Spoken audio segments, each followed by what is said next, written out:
The internet hasn't exploded yet.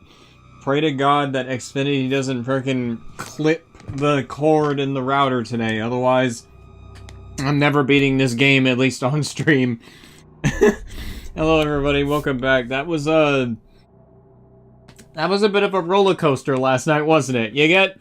We get to the point of the climax where everything was about to culminate and stuff was about to get revealed, and then boom. So, to recap, when it went out... Sorry, I needed an Oreo to energize myself. When it went out, I immediately stopped. I paused everything during the cutscene that was going on, and I just closed the game after that when I realized it was not going to reconnect.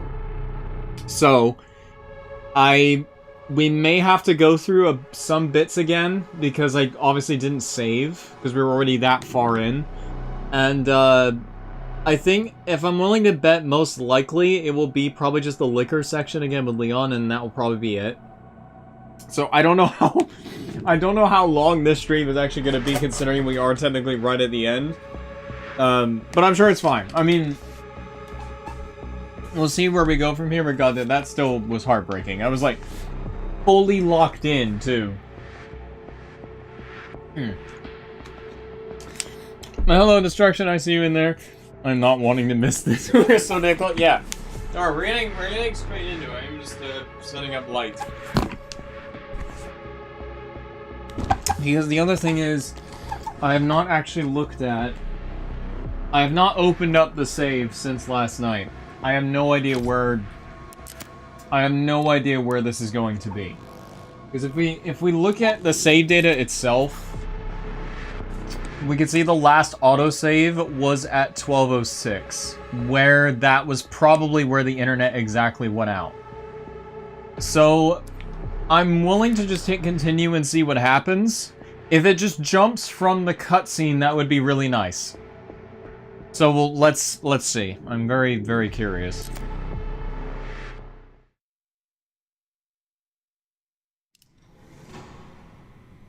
Yes?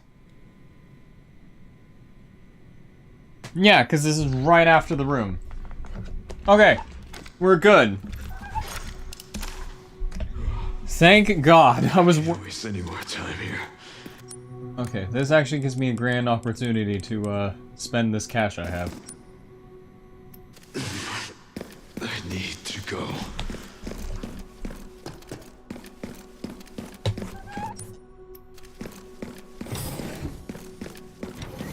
Okay, so hang on.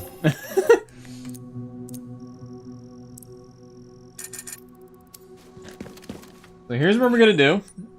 In case that happens again. There we go. Prepare this.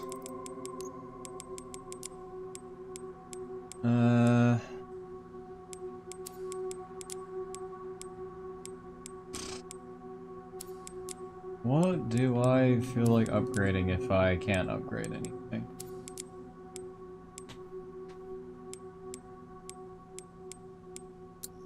Fill speed, why not? You're all good. I never bothered upgrading you that much. Why not?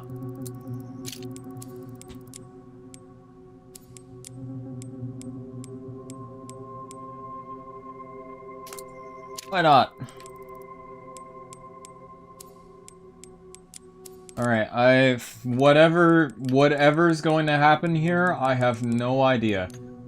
But whatever crazy revelation that is probably about to unfold here, I can't even fathom. I'm pretty stocked on ammo, so yeah, I think we're good.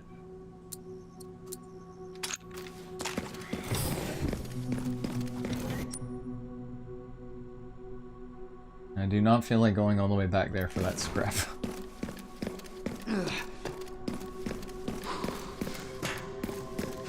So the last thing I saw, we all saw before I had to close it, was Grace was literally about to open that file for Like the file that had her name on it. But we don't know what was gonna happen after that. So here we freaking go.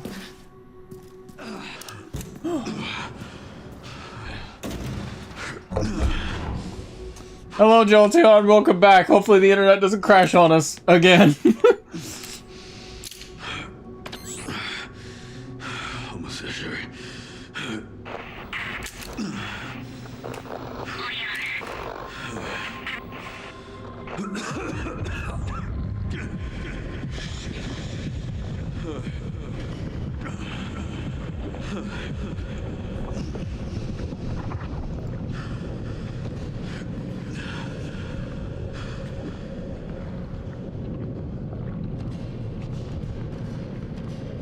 Oh, God. Oh, God.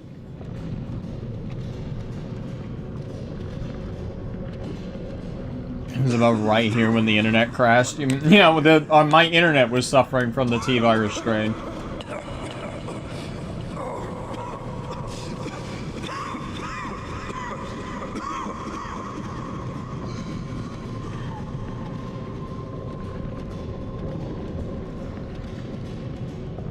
Alright, come on, Leon. Get up those stairs, please.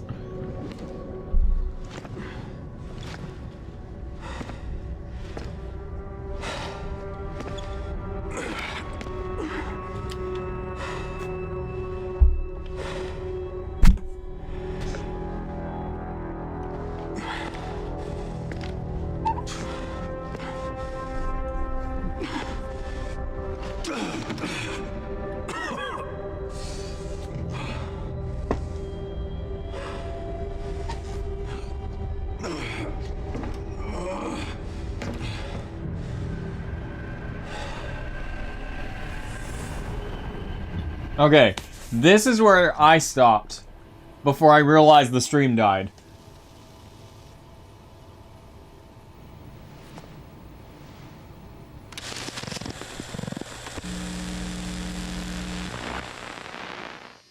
What kind of legacy do you want to leave behind?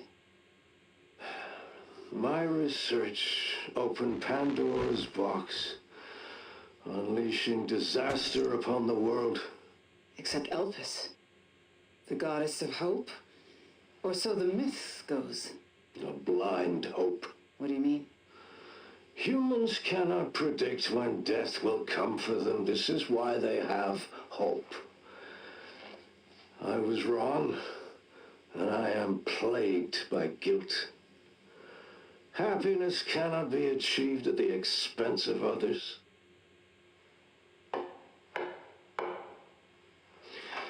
I think that's enough for today. Why did you accept my request for an interview?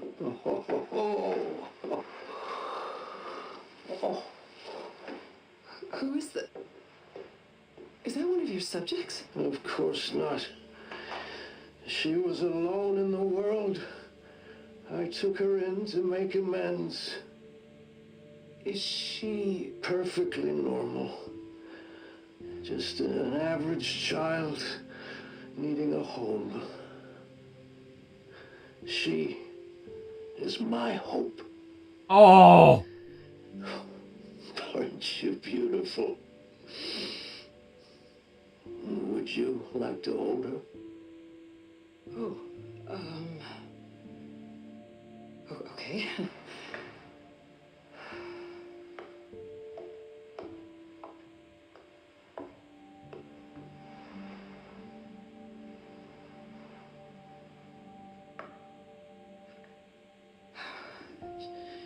She's adorable. What's her name?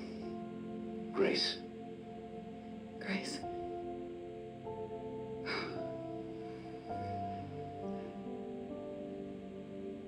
Is there anything else you'd like to tell me? I've said my piece. I only hope it serves as a requiem for those who have passed.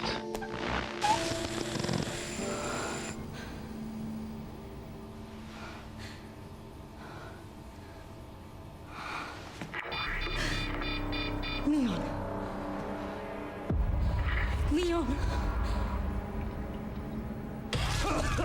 Oh, Jesus Christ.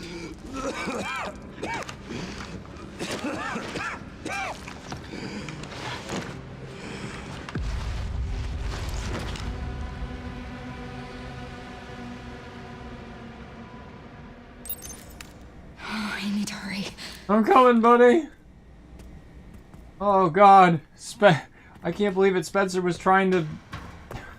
He was trying to at least do some good.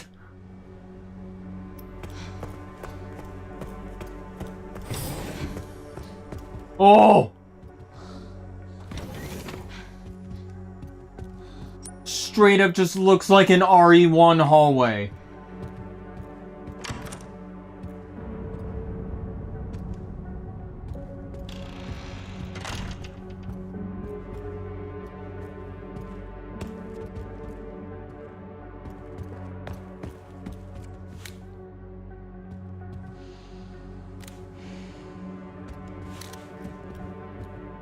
What the piss?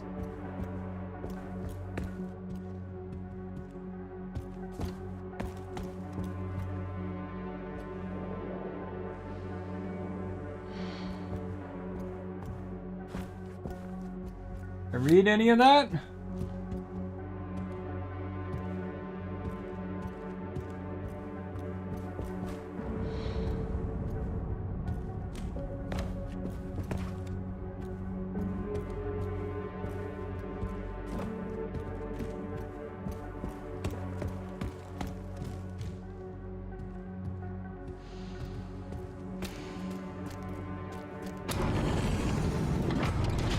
There's been a lot of that. There's been a lot of like RE1 Q-bats. To do something. Callbacks, sorry, I don't know what I said.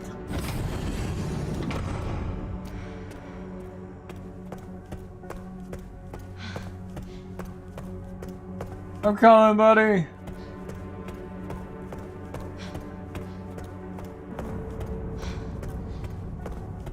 Oh, Leon!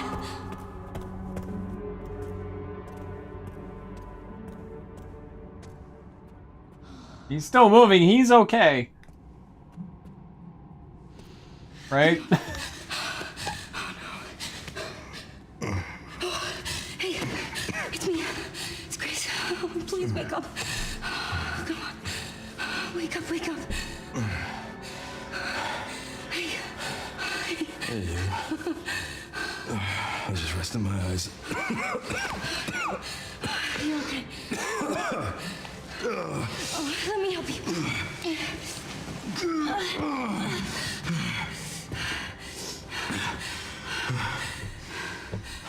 Let's do this. Okay.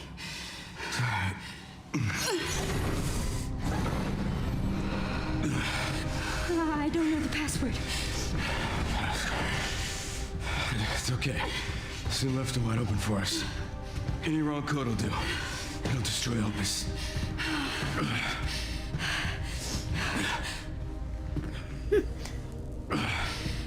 Let's try. Grace, whatever it takes. I can buy you some time. No. No, I have an idea. I trust you. I trust you.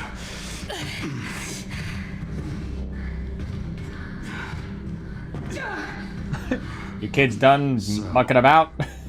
The prodigal daughter returns. I know the password. Fulfill your destiny, and all will be forgiven. Only if you let Leon live. Very well.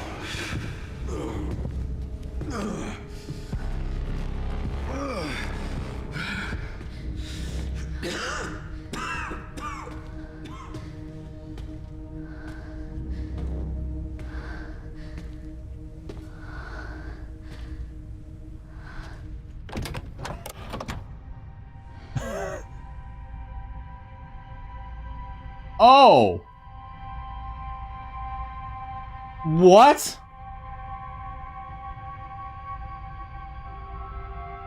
Uh...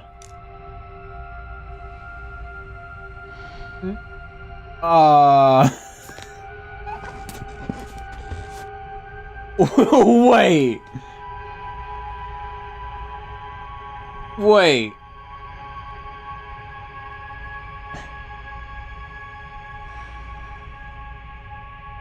Well, obviously I'm gonna blow it up. Like, it does not sound good. It does not sound good at all.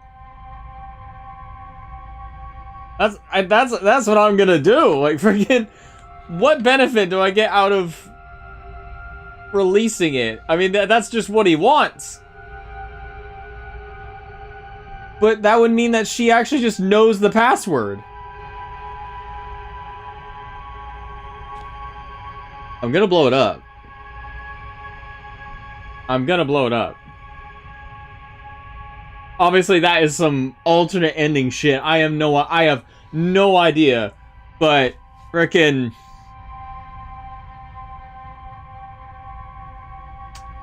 Oh, frickin'...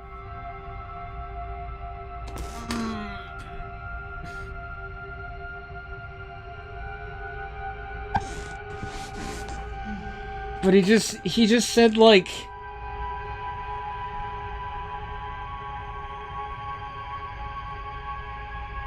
Because he said, this is my hope. I mean, from everything that it sounds like, it sounds really bad. Unless something he said from that video, is alluding to, like, actually releasing it, and it does the complete opposite.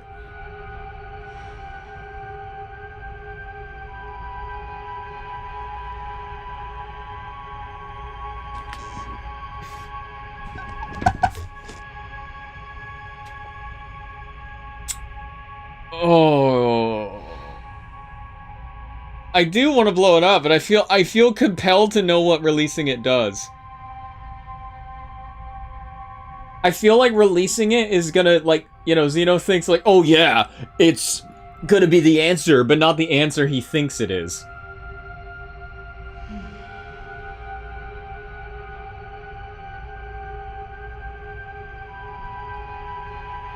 Same thing.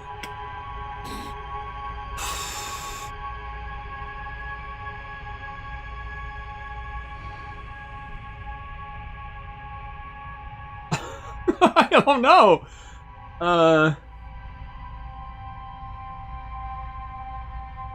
The thing is, I want to say, just from that video, like, that could be taken, if we're thinking about it sort of logically, that Spencer is saying that Grace is his hope, not Elpis, in, like, exactly. Unless destroying Elpis actually... Because he said she's normal.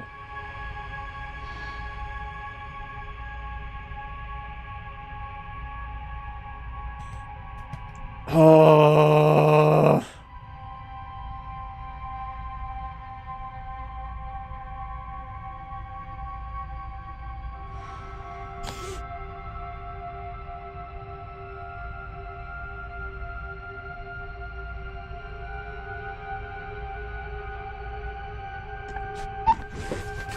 Because you know what's crazy is that it's still not exactly clear what it does, other than we know it's the mind transfer shit. So what exactly is it gonna do if we release it?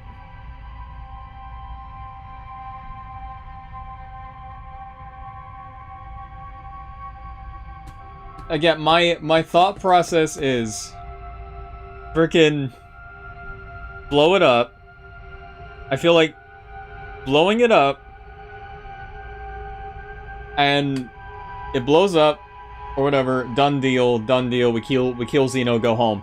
Or it doesn't, or blowing it up doesn't do what we think it does.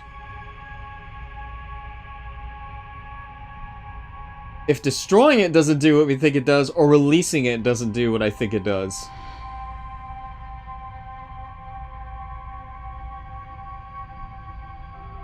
I want to say... Oh, it's so unclear. Because that's the thing, it's been so vague the whole game. They've somewhat said what exactly it is with the whole mind transfer thing, but in the context of whatever is in this thing, it is not exactly known. It's just made out to be something... Oh my god, I have no idea. I can feel you guys biting your nails at this. Okay. Okay. Okay. Okay. So I noticed Destruction just said it. I did save before this. So we can always do the other option. But, in my opinion, first choice always matters. Because it reflects you as a person. Expedition 33 is the best recent example of that. So... You know what? I wanna say blow it up. But... I feel like... releasing it does not do what I think it does, and it will actually bite him in the ass.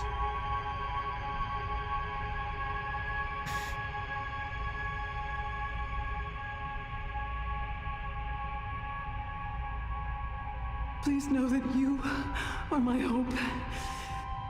She is my hope. A blind hope. Okay.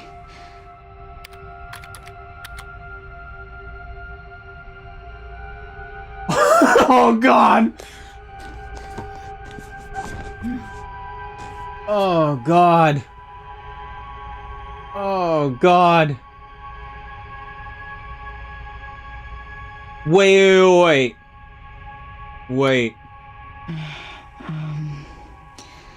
Does she type something different if I hit L2? I was wrong, and I am plagued by guilt. I'm gonna destroy Elvis. You promise you'll end this.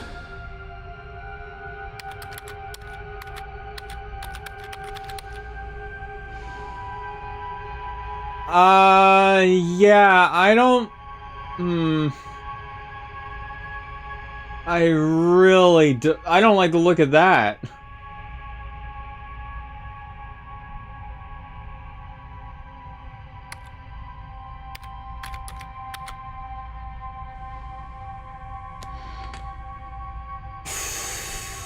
She did... Oh my god. But yeah, she said that you are my hope. Meaning...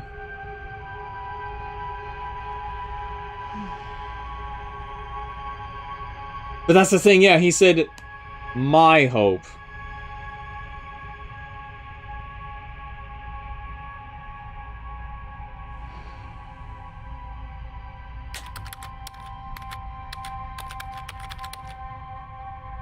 This is it. I'm doing it.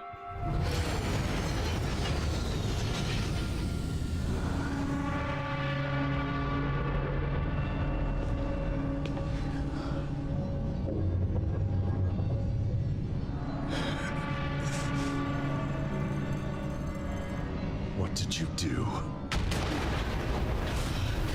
What I had to. Grace, get out of here! Oh! Go! Right behind you!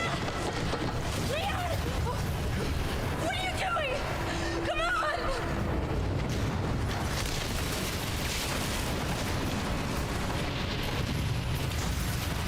Leon!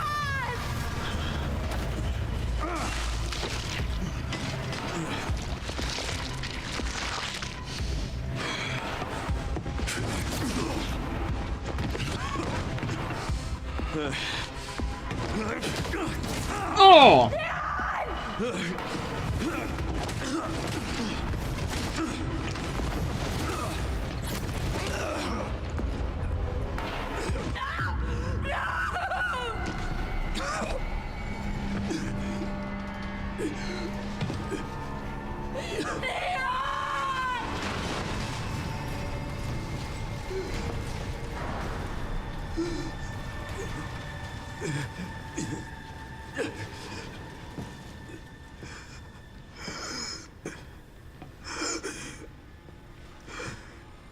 At least I could save you.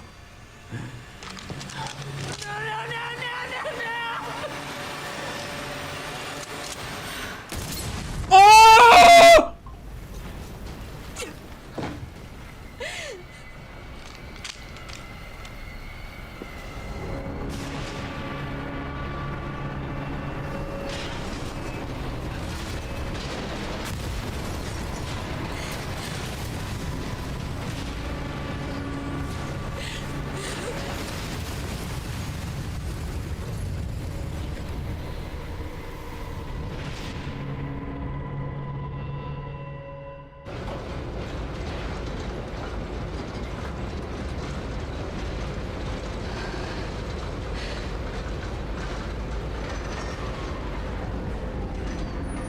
Oh no!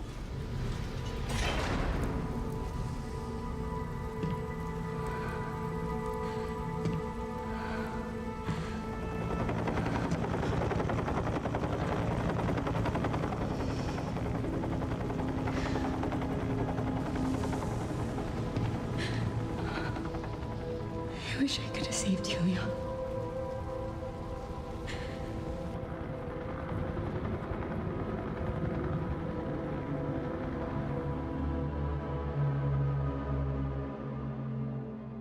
You got the bad ending. Congrats. Fuck!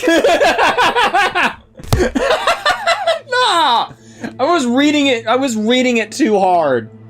God damn it. No, freaking my bloody thinking cap was thinking like, well, double entendre. I do not trust anything Oswald Spencer says, but literally my dumbass brain just couldn't think straight and thinking Spencer would do something right.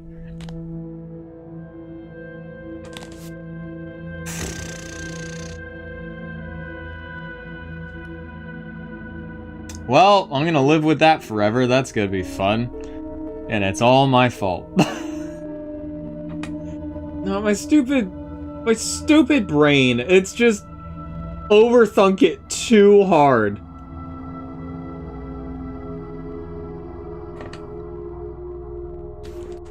You know, in Expedition 33, I didn't feel too bad. Because that's a whole different thing. But yeah, this just makes me feel like shit.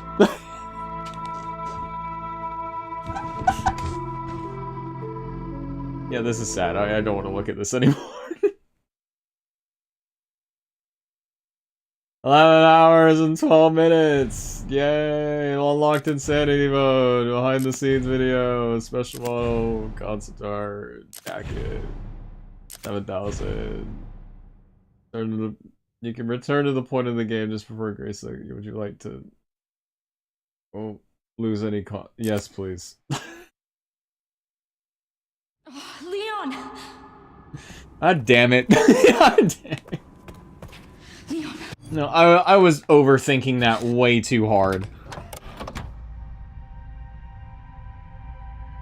It's very good because you click on the left side. Wrong, and I am plagued by guilt. I'm gonna destroy Elvis. You promise you'll end this.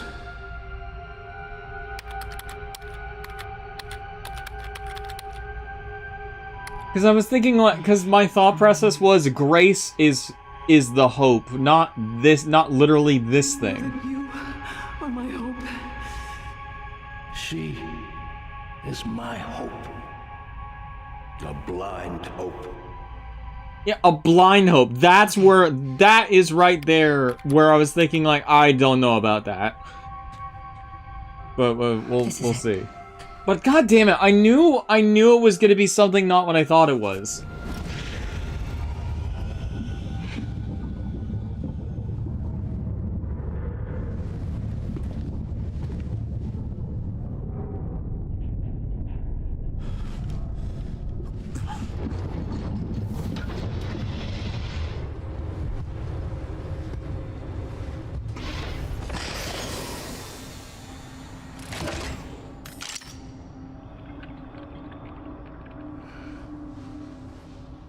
What are you doing, Grace? Spencer regretted what he did. Well done.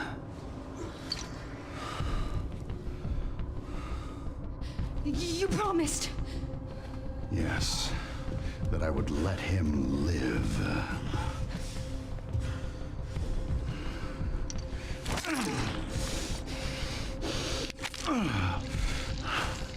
Mr. Kennedy, I give you the honor of experiencing my power firsthand. I'm not sure Elpis is what you think it is. There's nothing special about me. I was never any key. Spencer wanted to make amends. But you released Elpis. What is it? Tell me! Leon! Why? My powers! Elpis is Spencer's atonement. It's an antiviral.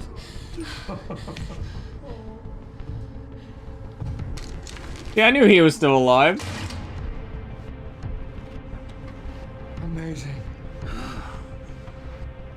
I am humbled by my master's genius.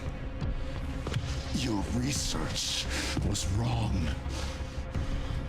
Elpis wasn't a weapon. There was never a key. Spencer's paper was obviously incomplete.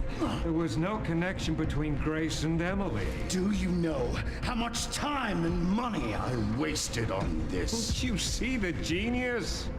With Elpis, all virus-based weapons are useless. The world order will be thrown into chaos. We wanted a weapon. Instead, Spencer gave us anarchy. I will carry his torch and bring his vision to life. You? You and Spencer were a means to an end. Yet he outwitted you all. Spencer defied us and paid the price with his life. He was nothing. You are nothing but an imitation. It's over, Victor. The Connections is done with you. Oh, god damn! We can't let him have it. Oh!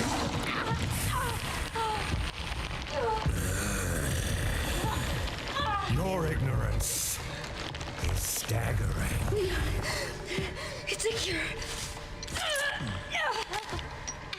I blame this series' history for fucking Oh, it's working. making me double doubt Spencer's intentions just because of that one last line. Now, let it all come down. All of it. Grace, what happened?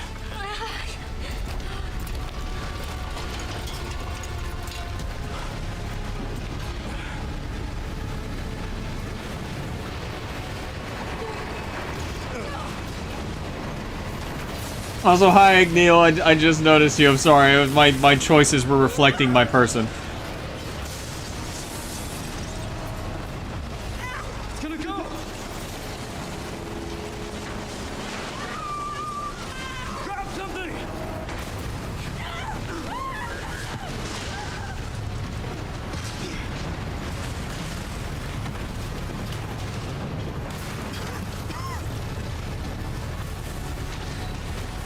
Grace. Grace!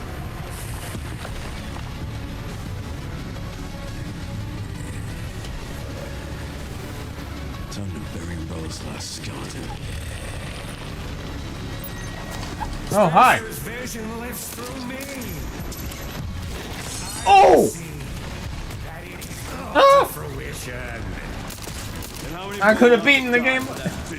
I could have beaten the game last night, dick. Ugh! It seems still happening. Ugh! Ugh! Ugh!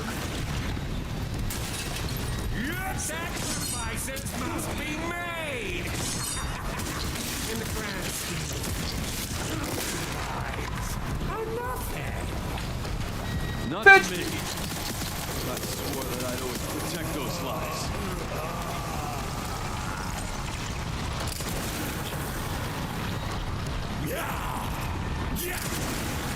Hello? What? What?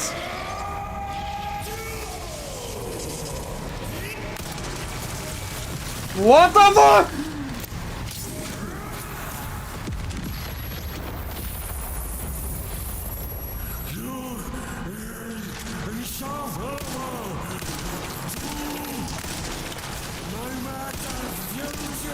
Die! Die! Seems you're reaching your limit.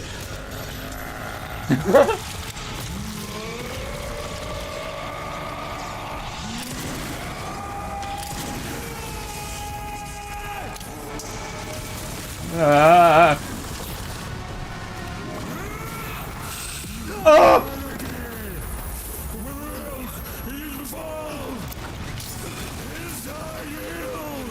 Oh!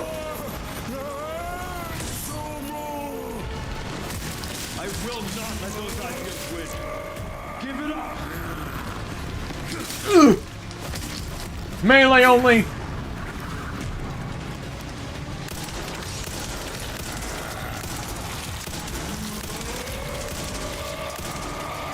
I am hitting your head!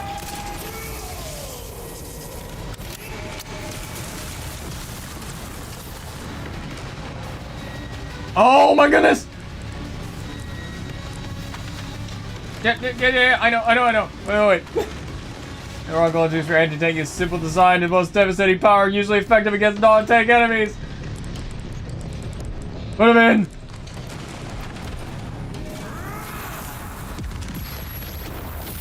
Smile, you son of a bitch! It's over.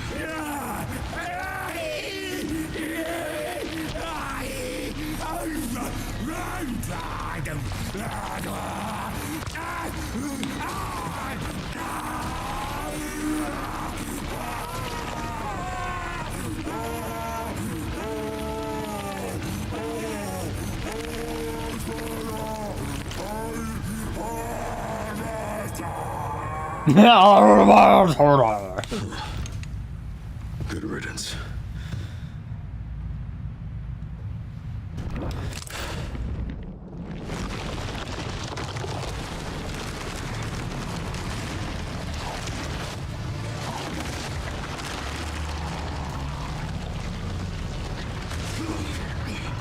Oh yeah?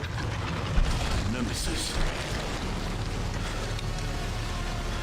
You're so damn relentless.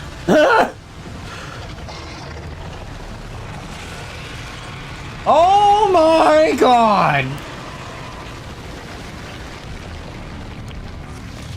Oh my god, I feel like I should have saved the rocket launcher. Oh!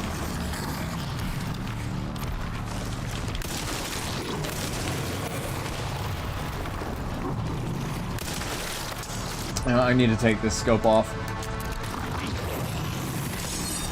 You can parry it!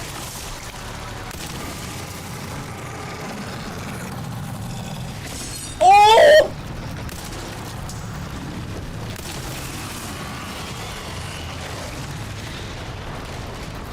Where's the...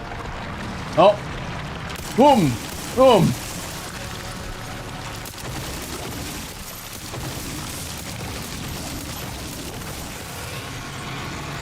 Silencer, you do it, you did it again. Oh!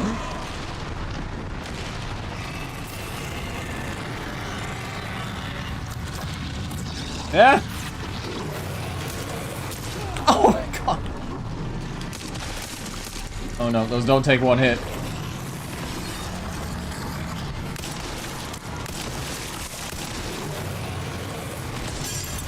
Shit!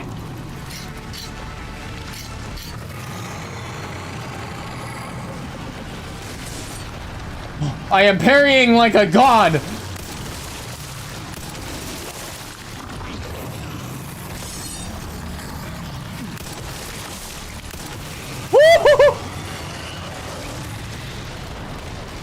Load him up. Oh wait, no, wait, no.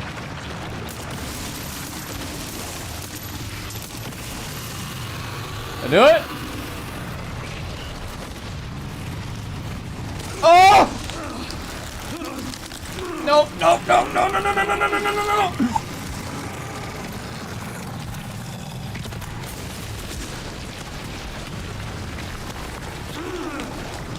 Yeah! Get it! Get it!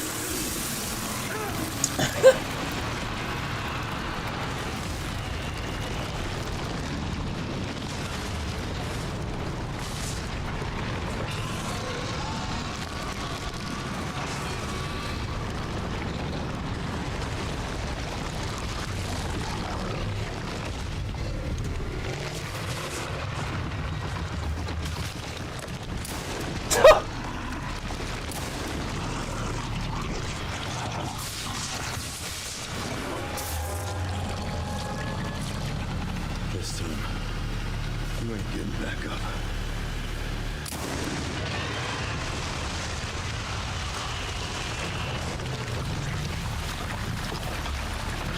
Even did the freaking twirl.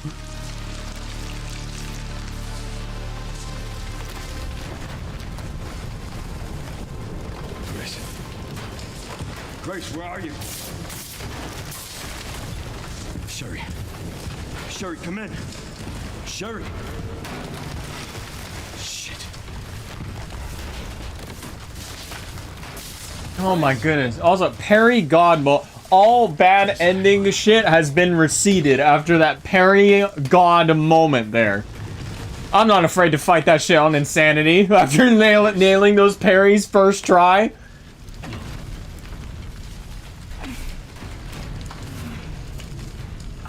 Leon. We need to get you out of here. Come on. Let's get you out.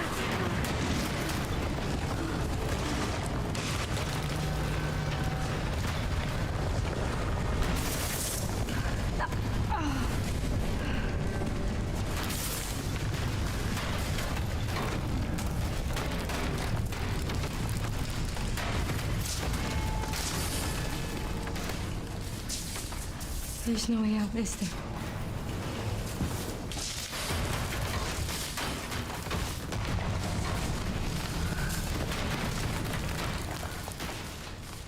Well, I'm not gonna leave your side. I'm gonna sit right here with you.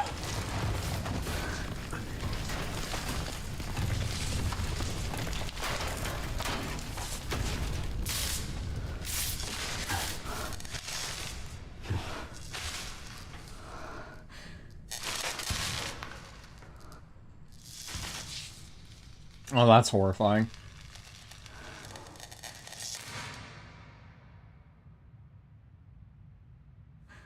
I guess this is it then.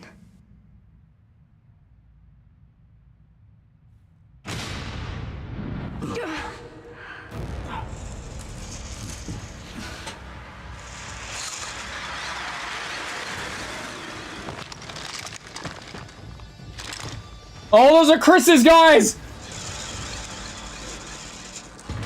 I recognize them. Leon S. Kennedy? Depends who's asking. Alpha, you read me, sir? Yep. Yeah, they're safe. I got them. Yes, sir. Mr. Kennedy, I have a message from Captain Redfield.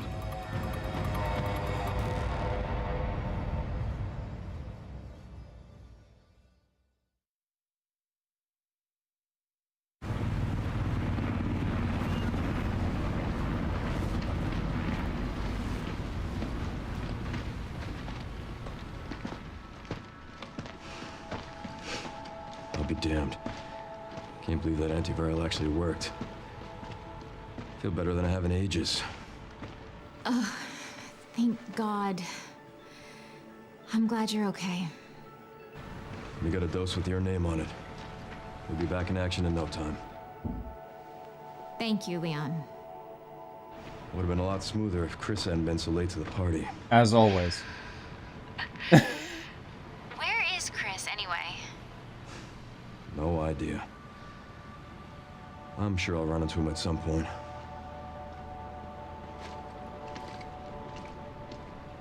Yeah, I'll call you back.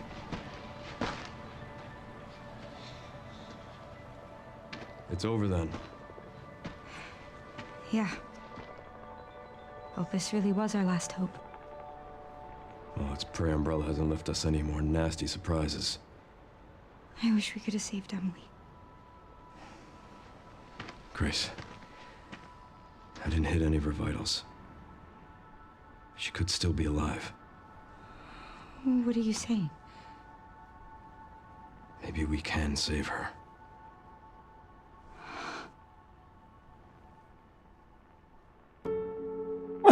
Wait, didn't hit any of her vitals while she was a big fat baby demon? Do you know bioweapon vitals now?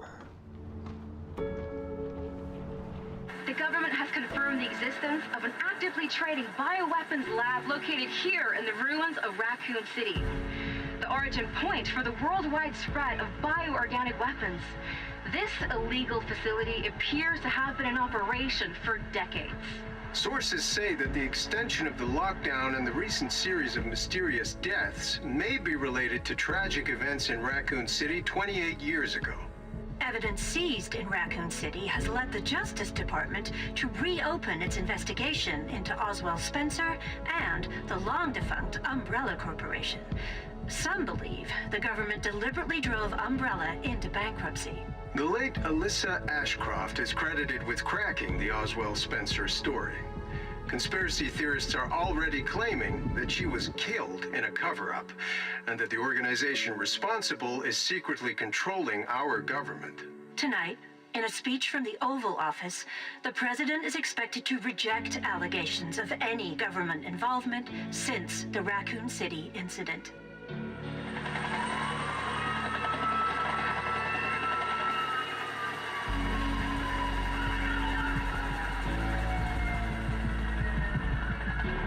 Oh. Literally just cocooned in it.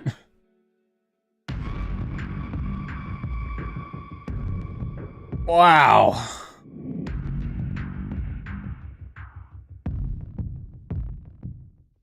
Cold rain seeps to my soul.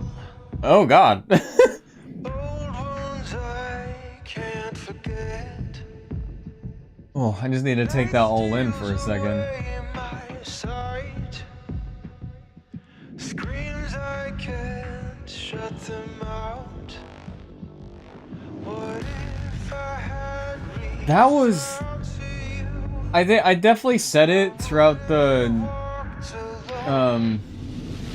throughout at least most of the beginning of it. But it definitely felt like the most old school RE it's ever felt in a very long time. Of course, like 7 and 8 were like good in their own right. Like 7 just felt like back to basics. 8 felt like it was trying to be pseudo RE4. But what got me was just being able to just go back around and like so many items and stuff, and the inventory management was more important than ever here. I'll hold my thoughts down.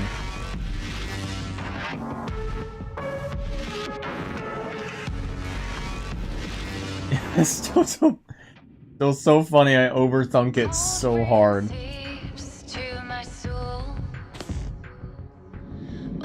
I'm wasting no time putting that wedding ring back on. Oh wait, he put a ring on his finger?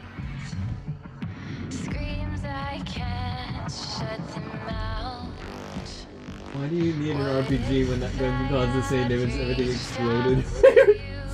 Well, Sam, you've gotten the best good parry moment if you let him fire that RPG. Oh wait, if he... Gideon could have shot the RPG at me? Oh, shut up. No.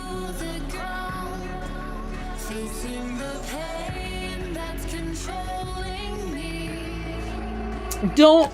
Don't tell me Leon can parry a bloody rocket. Unless he just like uses the hatchet to like catch it and throw it back or something stupid like that.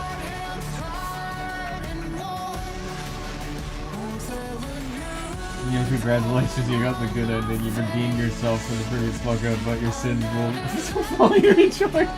Exactly. That's why the first choice defines you as a person, even though it makes you mess up. It makes you feel really bad. Remember, your first choice is the bad, and that makes you a bad person according to what you said. Yeah, I'm not denying that.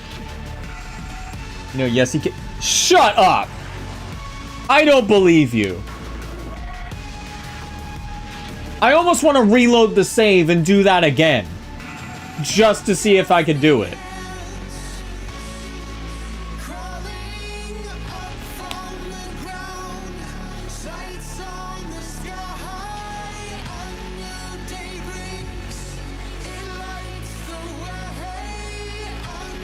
Oh, nigga, this was a zombie.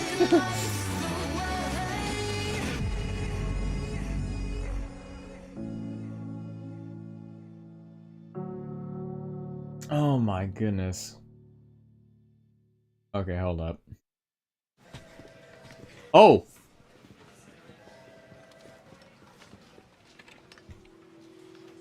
And Sherry's okay? Oh, good. I'm so glad. Emily, yeah, she's doing great. I'm actually teaching her how to read. Grace. And she's actually kind of... Oh, wait, no, she... no, she has. She's kind of cleaning up her desk a little bit. Where's that report? Sorry. Leon, gotta go. Catch up soon. Sort of.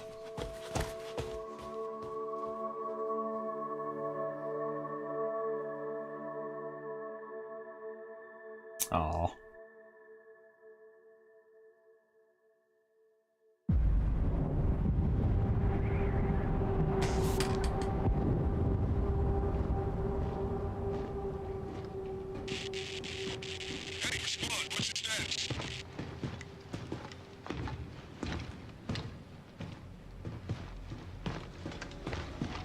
Oh, those are hunks, guys. SAA forces have been neutralized. Retrieving the objective before they send in the wolves.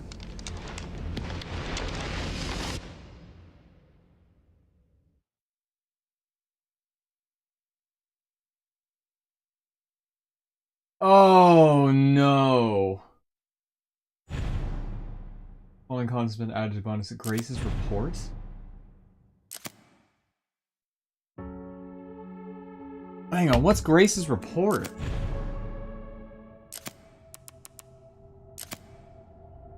"60 pages? Grace's report, the truth behind Raccoon City. In 1998, Raccoon City was devastated by a massive outbreak caused by a viral leak from the pharmaceutical giant umbrella. The United States government responded by launching a missile strike to wipe out the infected, eradicate the plague and steal the city. In 2004, following a court trial, the Umbrella Corporation declared bankruptcy. A complete account of events was never released. In October 2026, it was discovered that the city had been used as a hub for the production, trafficking of bioweapons. The report reveals that the established narrative of the Raccoon City incident was falsified. Is it? 1968. Oh my god. Oh my god. This literally just goes through everything.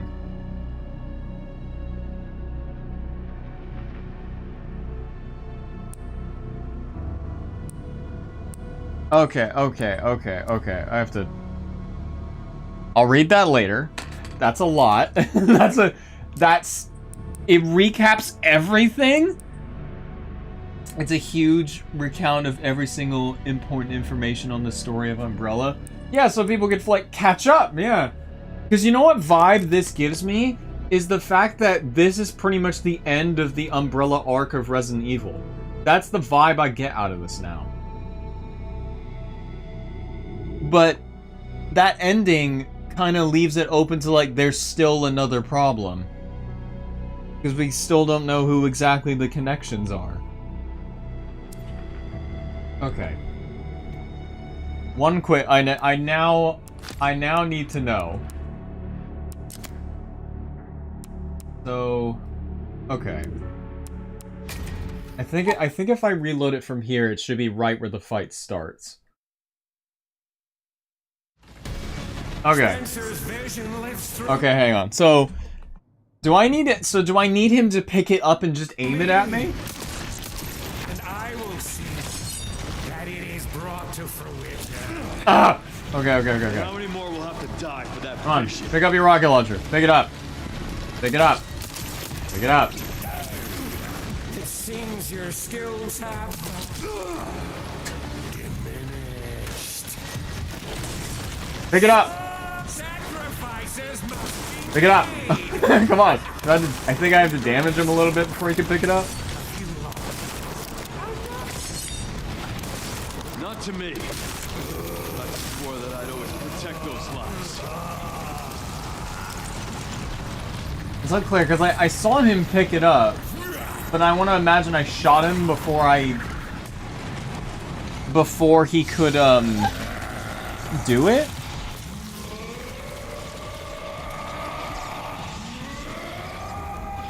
Because where is it?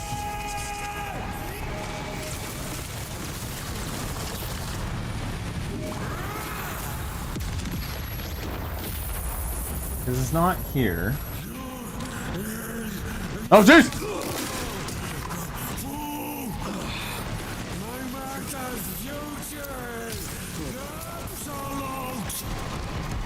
Seems you're reaching your limit. Come on, Victor, do the thing! Where's your rocket launcher at? 'Cause I don't have it.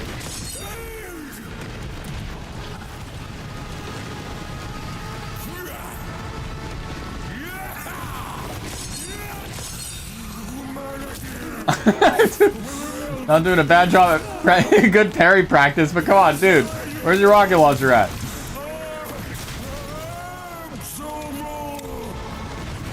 I will not let those ideals win. Give it up.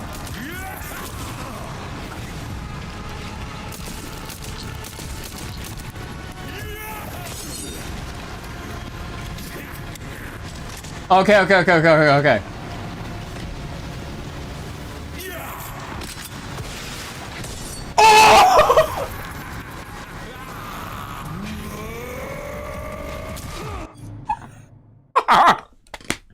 Game of the year.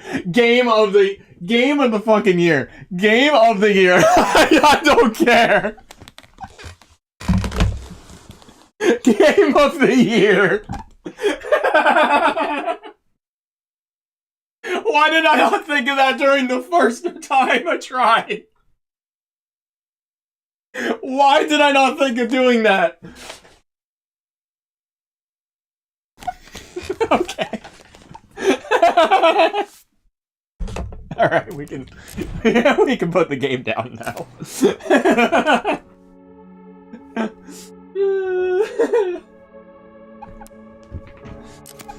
Oh man. Okay. Historic Blade challenge details have been unlocked. Alright, so what have I not done? I got a lot of this done.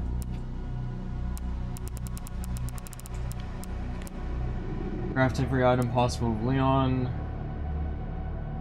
Defeat at least 3 enemies with a single Requiem shot.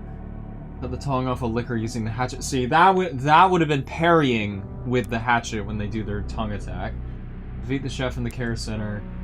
Defeat the 2 singers in the main story. Defeat a chunk as Grace. Oh, that's the fat guy. Make a zombie attack another zombie. Beat 300. Open every safe. So the only safe I didn't open was the one that was in the, I think it was in the information room before going into the big room. Damn, I nearly found every file in the game. Nearly found every file. Because why would anyone think you could parry a little rocket? Okay, to be fair, Neil, this is Capcom we're talking about. They would allow you to do that. I was too stupid brained to not think that. To not think like a Capcom dev for a minute. And I almost found about half of the Mr. Raccoons. That's not bad. Complete the main story by releasing Elpis within 4 hours. Earn 200,000 credits. Collect 5,000 microsamples of the infected blood. New models, concept art, herbs, without using the blood collector. And that's the hidden puzzle I've heard about, that I heard somebody found out how to do it by accident, and then the solution got data mined only a few days later. But I heard the solution itself is so ludicrous, I don't know how anybody could figure that out.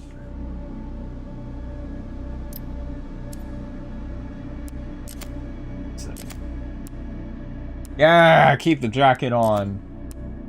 Yeah, honestly, Grace had a really cool jacket as well. Behind the scenes. Okay, I wonder, 300 enemies. Okay. Oh my god, Freya's Needle Grace. So Grace gets a machine gun? Konketsu, she gets a knife? Matilda. That's a replacement for the Requiem. Redemption? Lighter carbine. Punk's hatchet. Rocket launcher. Increase the capacity of the blood collector by 50, so that would put it up to 200. Infinite ribbons. Bootleg tactical tracker. The system has been modified to offer more points per kill. Offers an extra lever of tuning for parts. Mysterious charm that works just by holding it. Oh, I got the Claire charm. There's a Claire and Leon charm. Infinite ammo, infinite durability, infinite ammo for the rocket launcher. Map of the road seal cross. Oh yeah, I was wondering what this was. And marks the locations of the adorable rascal. I guess now that will be shown. Map for the Raccoon City stuff. FBI costume for Grace, the RPD costume for Leon. Oh, okay, nice.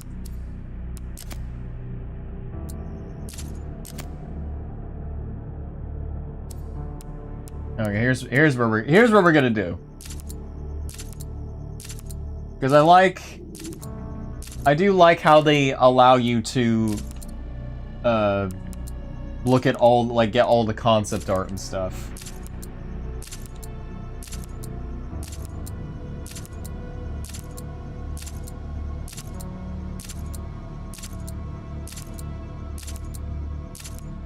Hang on.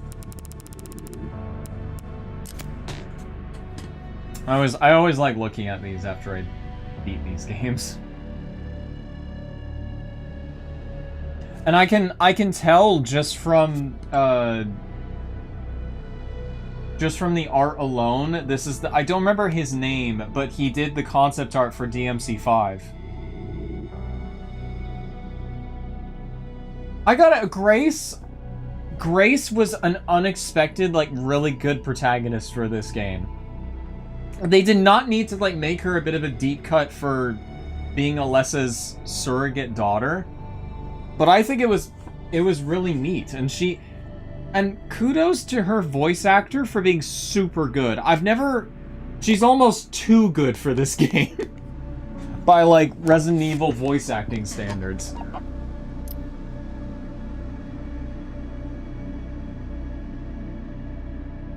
God, that's... And yeah, I think Leon has a design in this that kind of almost rivals this RE4 look.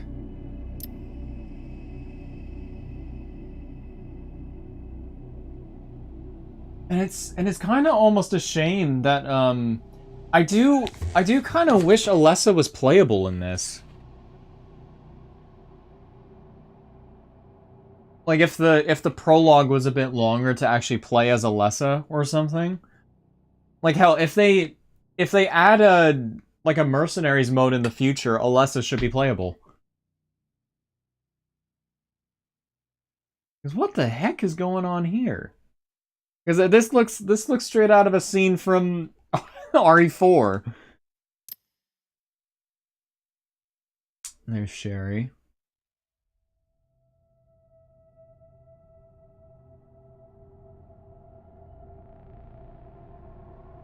Yeah, Sherry was a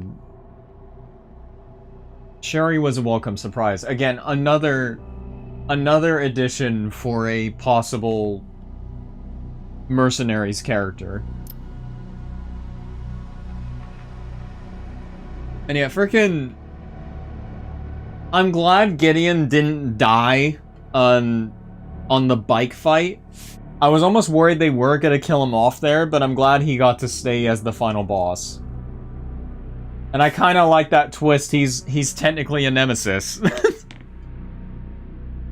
So technically Nemesis was in the game! Honestly, very good villain for the game. And yeah, frickin' it's so funny how totally not Wesker.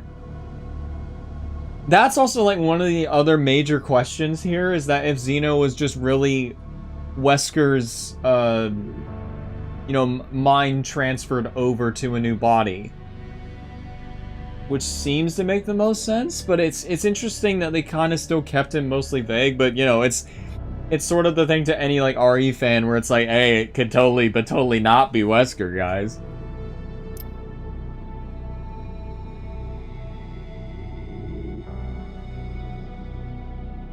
Yeah, this whole section at the beginning was stellar. I've never seen a more beautiful looking street. Because that gave off the sort of vibes that I, almost like Watch Dogs. I know this is a bit of a weird deep cut, but if anybody remembers Watch Dogs is, I think it was E3 2012, when Ubisoft's Watch Dogs was first shown, and they showed the street of like how detailed its version of Boston was like, or sorry, Chicago was like. That's how it looked. Redwood Hotel. Yeah, super duper cool. Yeah, what an amazing prologue. That bit at the beginning where when you get the key and then you go through that hallway, it really looked very reminiscent of like RE1 hallways.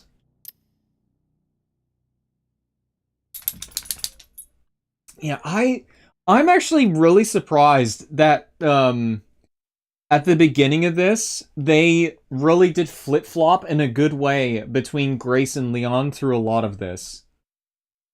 I was almost worried like you weren't going to be able to play as Leon until like 3 hours in or something like that. I thought we were going to have to go through the entire bit of the care center before you could play as Leon.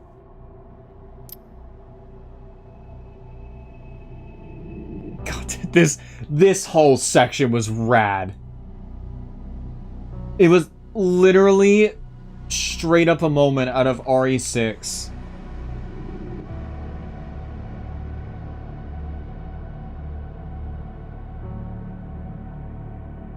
Oh, did you spot the ring in Leon's concert? Oh, wait a minute. Yeah, you were talking about that. Wait a second. Oh my god. So, who's he hitched to? I was too busy looking at that. I didn't. Uh-huh. Yeah, that's something to think about. Because now all the Claire fans like myself are gonna be wondering if he's hitched with Claire or not. Yeah, this whole beginning section was so rad. Definitely probably like one of the best prologues in Resident Evil history, in my opinion. It almost feels like they're trying to sort of set up, like, brace themselves for an RE6 remake if we ever get that far.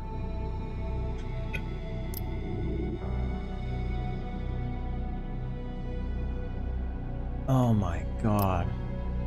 I gotta say, the care center, okay, I'll just say this.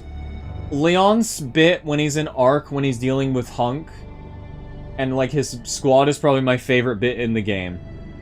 But, however, like, right close behind it, I think the care center is, like, probably also the second best part of the game. Just because you spend a lot of time in it, and there's so much to do and how interconnected it is, and you spend nearly 4.5 hours here.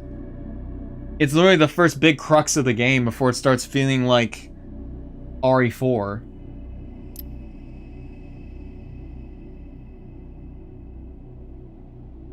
Oh my god, this chick was terrifying. Super terrifying. Another thing, I was almost worried they were going to kill the girl off after Leon shot it. After that first bit when Leon shot it in the beginning and she was just dead.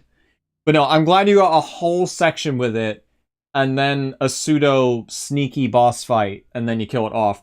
However, I do wish there was more of like an actual boss fight rather than just turning on some generators, opening the roof, and then she died.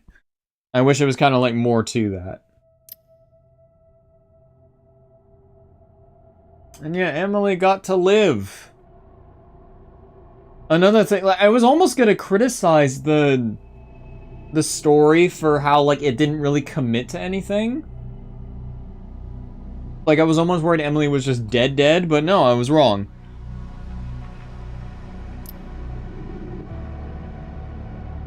Yeah, this whole section was so good.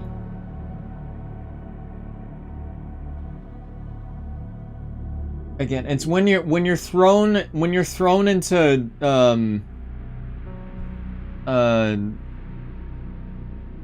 excuse me. When you're thrown into a bunch of interconnected webbing of a map like the Care Center, like Spencer's Mansion, like RPD and things like that, it's super fun. That's Resident Evil to me. And I can't believe they brought the Blister Head. Like, they technically brought the Crimson Heads back. Just under a new name. I never dealt with these things that much in Grace's section because I was very cautious about it, but like, man, this was... Repeated playthroughs are going to be something special with this thing. Yeah, this freaking guy scared the crap out of me when I first saw it. Literally, shouts out to this dude for trapping me in a room for like a good few minutes because I couldn't walk past him in the hallway.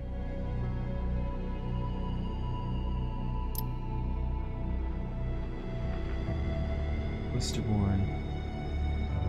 And freaking they legit made this bit here with the bloater or the Blisterborn or whatever you want to call it. This guy literally is just... It's just literally, if anyone remembers the chapel fight in RE6 against the fart monster with the fart gas in RE6 when you're in the chapel and it starts like shooting the C virus gas and infecting all the people in it. That was literally that fight, but better. Without that stupid gimmick. It was that gimmick but done right because there were already enemies to kill rather than NPCs that were totally out of your control. It was literally that fight again.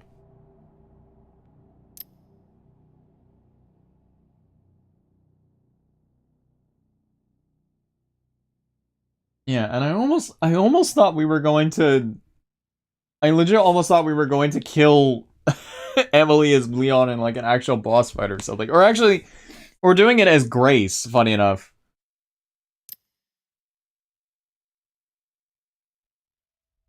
Yeah, very, very creepy. I didn't expect her to be, like, all fine underneath. She literally looked like she transformed into it. It didn't look, it wasn't exactly clear she was still underneath it. Oh, man. Also, frickin' shout out to how amazing the vibes and how almost really creepy and surreal being in Raccoon City was again. Literally the first almost like hour, I'm just looking around waiting for something to attack me. And it sort of happened, but the amount of fan service that happened here with all that was going on, insane work. Insane work. That vibe is not going to be beaten. And they brought the freaking spider back. So awesome that they did that.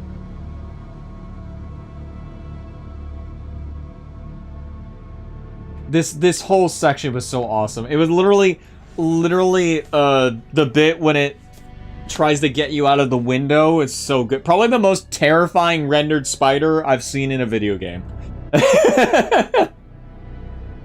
We did not need to see RE Engine arachnids. That was utterly terrifying.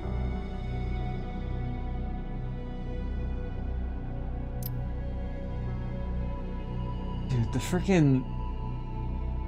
the twist alone that the zombies are still alive, like they're still active somewhat in the city, was such a good twist. Such a good twist. Like, it literally catches you off guard, and, you know, as soon as Leon starts saying, like, where are the bodies? Oh my goodness. Crazy.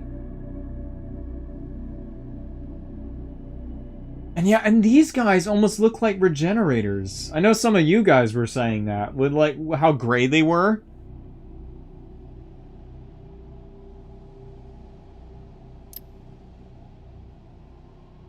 Or the BSAA camps. Yeah, just traversing this was just really fun to go around. Raccoon City zombies are basically roaches. Yeah, pretty much. The highway. Huh, I wonder if you were, judging by this concept art, I wonder if you were actually going to be able to, like, instead of the bike bit, I wonder if you were actually going to play a bit on the highway before that bike section. Because in game design, set pieces like that have to be planned. So, like, I'm just going off this. Like, I wonder if the highway itself was actually going to be a playable section. Let me get the rest of this. Yeah, I just love how they give you all this concept art in every game.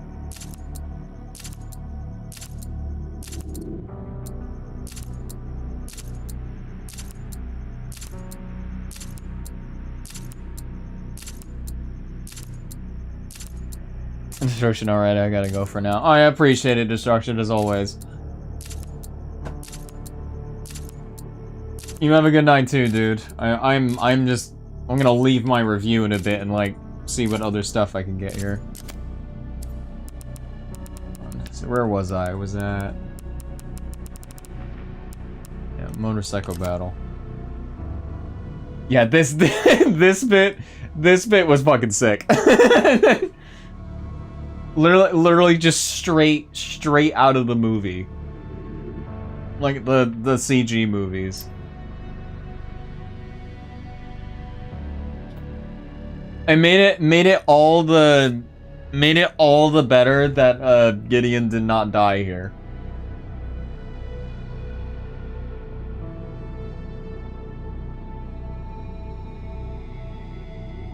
Walking Dead off concept art. Yeah, it's so sick. God, it's almost a shame that you you don't see the Garmer on you only see them in that section.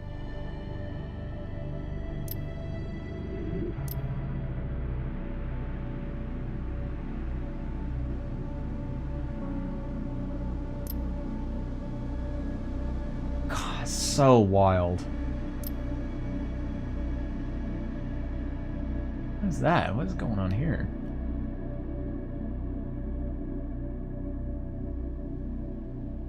Yeah, the whole orphanage thing was really disturbing.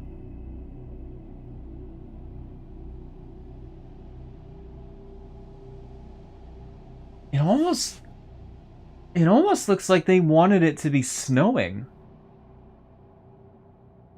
Or if they wanted it to have like an ashy more sort of look.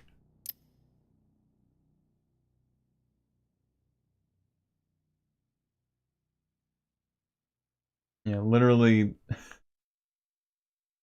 just, hey, they liked Mr. X, right? Bring it back.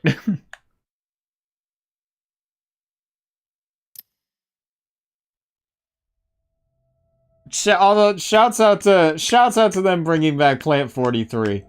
Has not been in a game in a long ass time. The fact it was still alive even after the bomb. Crazy work.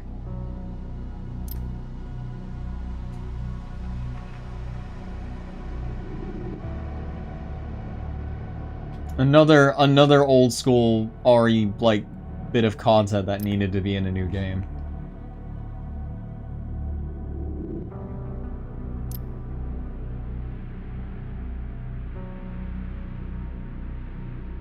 Yeah, and that's that's them figuring out the opening process.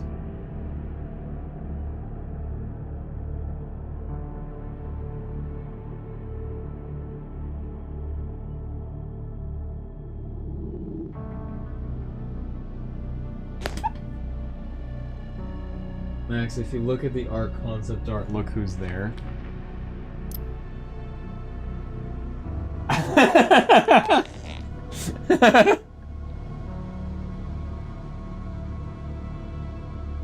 Yeah, this whole bit was super neat. Motion sensor, decontamination shower, motion sensor, UV light sterilization, antimicrobial air tunnel sterilization. I see him, he's hiding back there.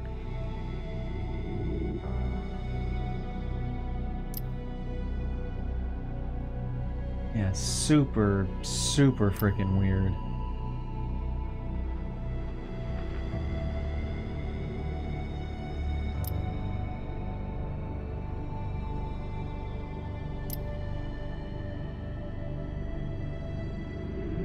Hunk is there for scale. Yeah, I know. It's just funny, you get the Hunk jump scare!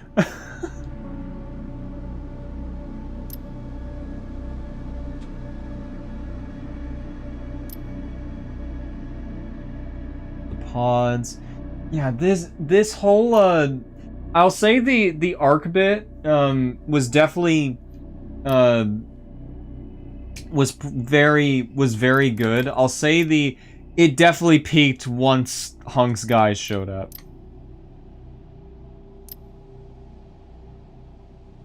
Yeah, that's them laying out the fight scene.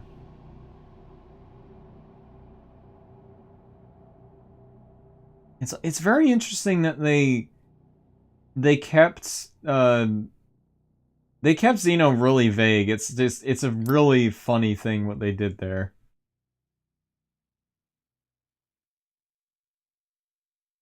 Yeah, that freaking choice made me really made me really overthink it so much. But it was just my dumbass hubris that I really just could not trust Spencer as much as I could throw him. And this is the same Spencer, by the way, that in at the in RE5 where he was like, I want it to be God. So I guess they really did sort of soft retcon him to be sort of a bit more of a try to humanize him a bit more.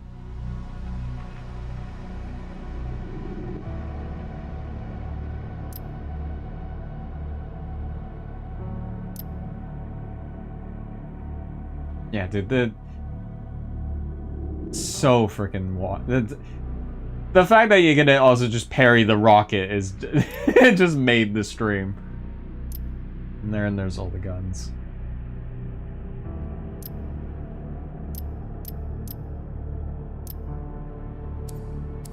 Really cool. Okay, we gotta check out the behind the scenes video.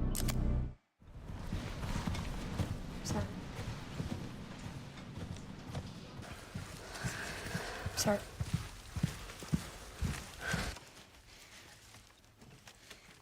If this is about the report you asked for yesterday, it'll be ready in 3.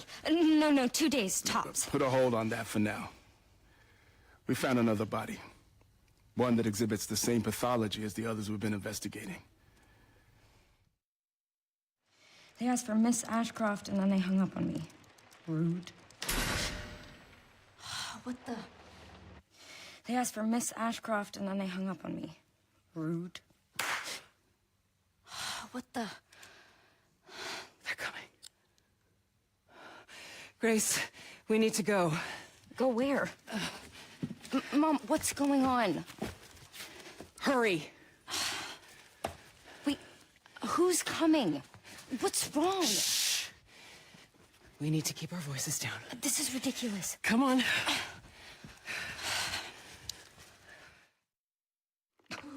What do I do?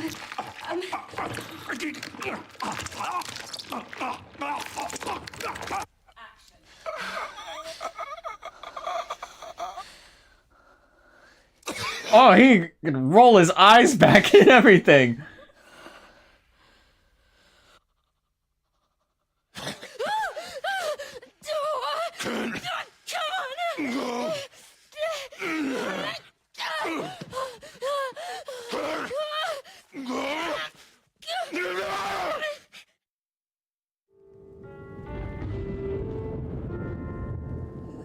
I wonder if this is the... Because I remember in Village they showed that it was in PlayStation's outsourceable mocap studio. I wonder if this is the same place. Here we finally are. Who are you? I know now that you're the one that I've been searching for. The special one. The chosen one. Miss Ashcroft.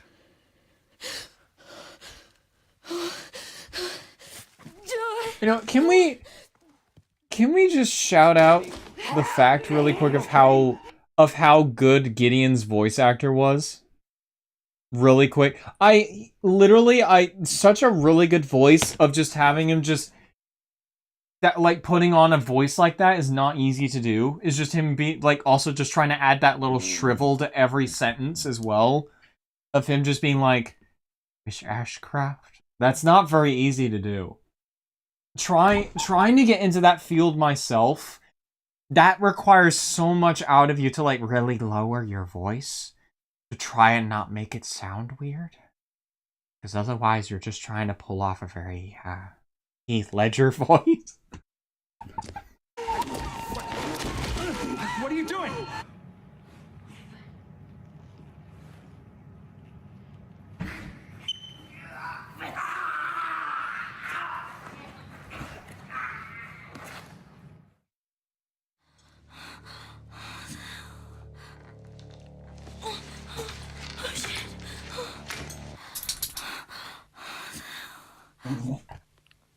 Jones. Oh, shit.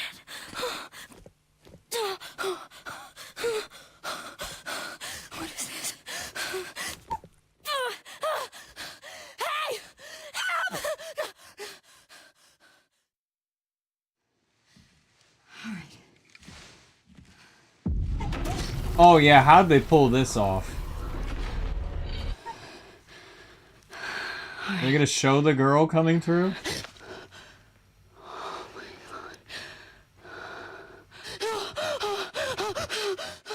Oh, there would have definitely... it might have been fully hand animated then.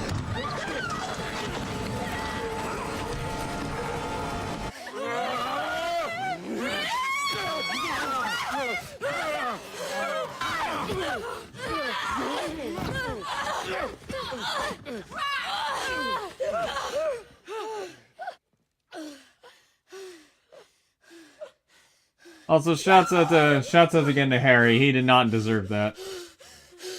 Emily, are you okay? Oh, Emily.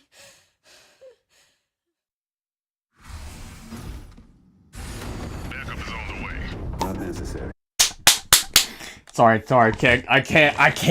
I can't get over how hype as fuck this section was. I can't get over it.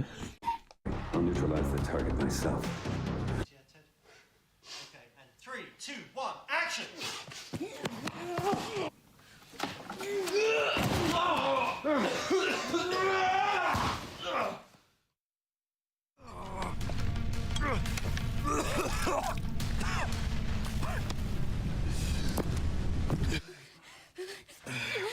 Oh, hello, Uptown. Is this behind the scene? Yes, I just beat the game. We're looking through it.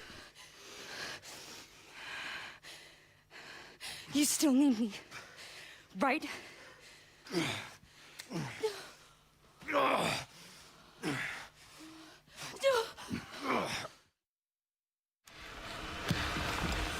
it all come down.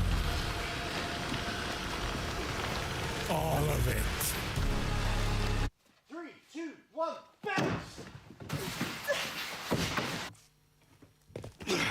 Grace. Grace! Oh, he grew a beard in the time they filmed this. Time to bury Umbrella's last skeleton. Yeah, very, very cool.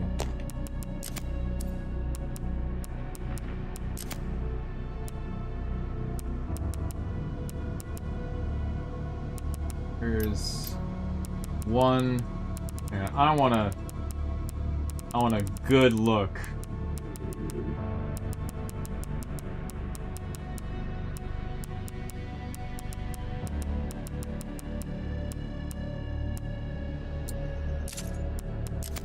I love how they don't say his name, but we know. We know. He literally has not changed other than the fact that he just doesn't have the helmet on.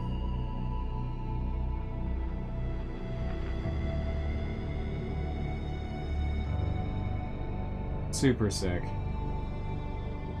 Again, they need to put mercenaries in this just so I can play as Hunk in this game.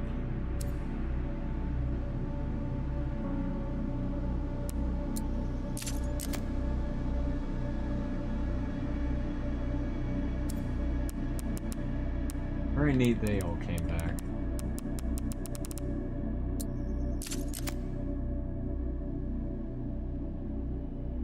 You know what I'm surprised by is that that Ada wasn't in this game. You know, considering that her and Leon always have shared games together, and this would be the first one where they don't.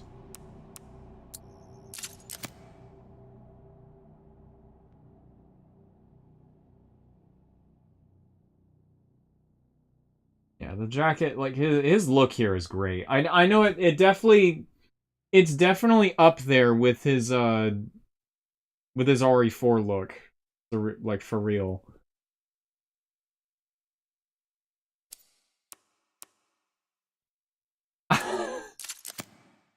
There's the Porsche, the Porsche.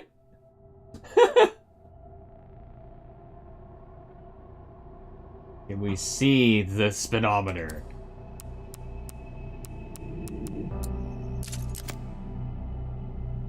Yeah, I do wish that Alyssa was playable in this game. It'd be really cool if she was.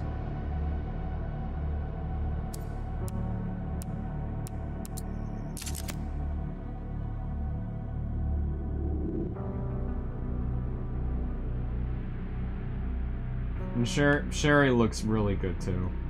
They gave pretty much they're giving all the legacy characters quite a glow up.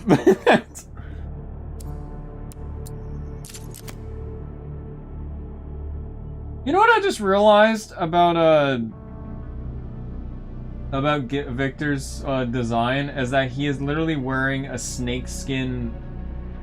Same, like all what I'm saying is just basically give him an eye patch and he's basically got the Majima drip.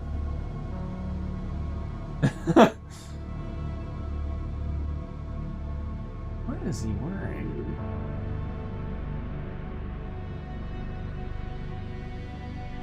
Because I noticed he was been wearing like a random assortment of rings.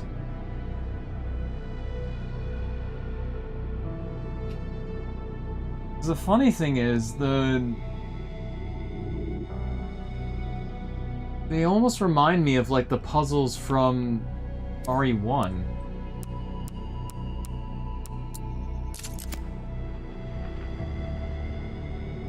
Yeah, hello, totally not Wesker.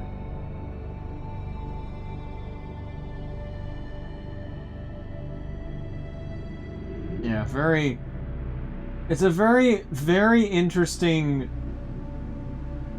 This game still has brought up a lot of questions about, because that was what I was saying earlier, was like, who are the connections exactly? Because they're loosely brought up in 7 and 8, and they were never given the, like, proper, like, front treatment of, like, what they are, and this is the first game to tell us that. And I feel like, whatever RE10 is going to be, it's going to be the start of a new story.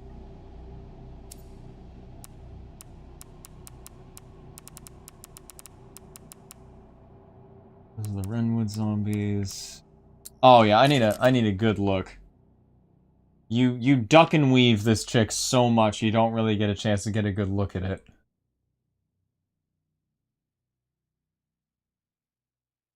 You know what I'm kind of glad that the girl wasn't, because we know now that this was the other girl that was in the other glass bedroom where Emily was. This was Mary, I think her name was, that mutated into this. I'm glad it didn't turn out to be Alyssa. That was a stupid prediction people were making, and I was like, that'd be really dumb if that was true. I'm glad it wasn't that.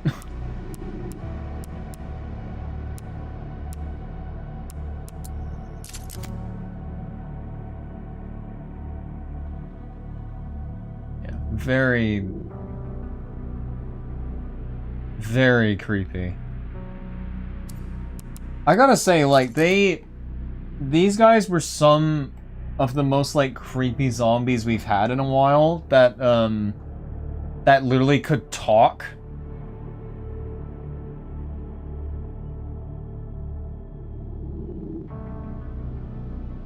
And the fact as well, it was just a very mutated and aged strain of the T-virus that made them remember stuff.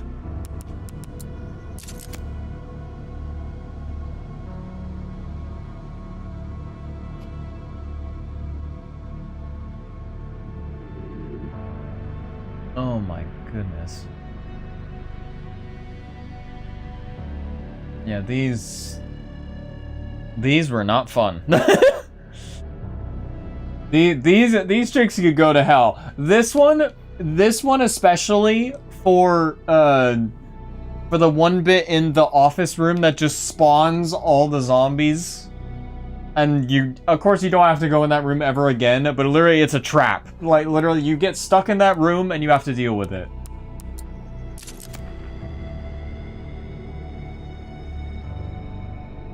Oh my goodness. Oh, and you can see his, like, brain is all leaking out of the back of its head.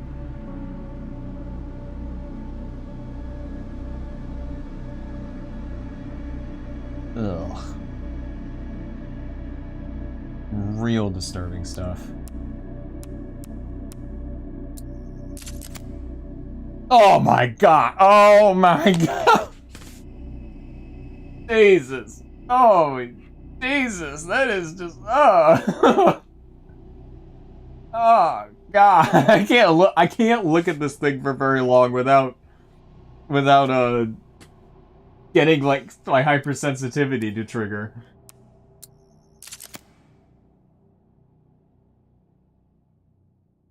Yeah, this was such a good twist. That was literally got me off guard so bad with how these guys were still kicking, and then the BSAA zombies being a thing. Awesome. Literally an RE6 moment done right. Like, they weren't just, you weren't duck and covering like a shooter. You were still technically playing a survival horror because they were only shooting at you at like rapid, like weird angles. Because every time they would shoot, they would just go like this. They wouldn't like directly fire at you.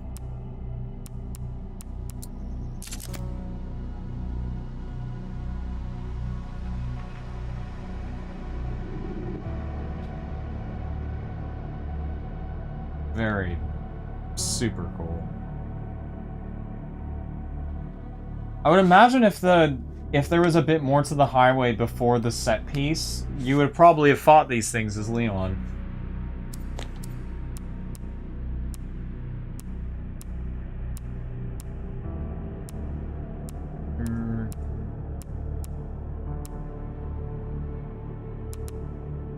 Dark zombies.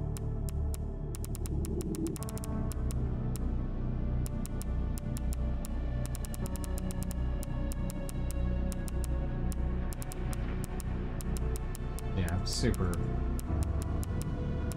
freaking cool. Okay. Okay. I think here we shall think about the review now. So here's where my thought process is going. I want to say at the end of the day, completing Requiem, I want to say, before I like really get into like reviewing here, I want to say this one thing that I am going to applaud Capcom for here, and I've been stating it throughout the entire LP, is that I commend them for not showing us anything until the game came out. There is literally so much to the trailers, the first trailer and the mini ones on. Like, the marketing has been killer, don't get me wrong, leading up to the release. But they've showed us, there was absolutely nothing other than showing Grace in the care center, just a tad bit of Raccoon City, like Leon just opening the RPD doors, and that's it. That's it. They show, like, nothing else. Granted, the care center was like a fairly good chunk of the game, about like 4 or 5 hours, depending on how slow you're going. But after that, it's like it goes so far in different places. So far. It's crazy. It's crazy. I love that they didn't show us anything. And I commend them for that, because it made going into this a lot more interesting. But dude, this is the most old school RE this is felt in years. The whole like, talking about gameplay, the care center alone, without this is now review mode, we're not going into spoilers now. The whole care center, god tier. The fact it almost is very reminiscent of the Spencer Mansion in a lot of ways was so funny to me. But it only made it better because you actually had to... I was actually planning routes. Zombies could walk in and out of rooms that they were in before. They don't just stay in their one room. There are fake save rooms safe rooms in this game that you can literally lead zombies into a safe room. Awesome. And yeah, it just, there was a certain vibe going through it that just made it feel like an old school RE game with how like they were giving you so many key items to use and all that stuff that it made you like actually think about inventory management. Where there were several points in me playing where I was like, oh crap, I'm full of inventory, I've been picking up so much stuff, I need to go back to the safe room. And then I need to reroute I now need to reroute my route, because now there are zombies blocking the dining room. I need to go this way. I need to go that way instead. That is what Resident Evil is all about, and I feel like that was something that was almost missing with Village. Now don't get me wrong, Village I liked. I did. But the thing is that with Village, the open-endedness of it started at Demetres Castle and kind of ended there. Because you don't really... You do loop around a little bit in Demetres Castle, but there isn't a lot to it other than getting the 4 statue pieces in. You get out, you fight Demetres, done, you leave. And people consider that the best part of RE8, just for the castle. Because that's like the first like big section of the game.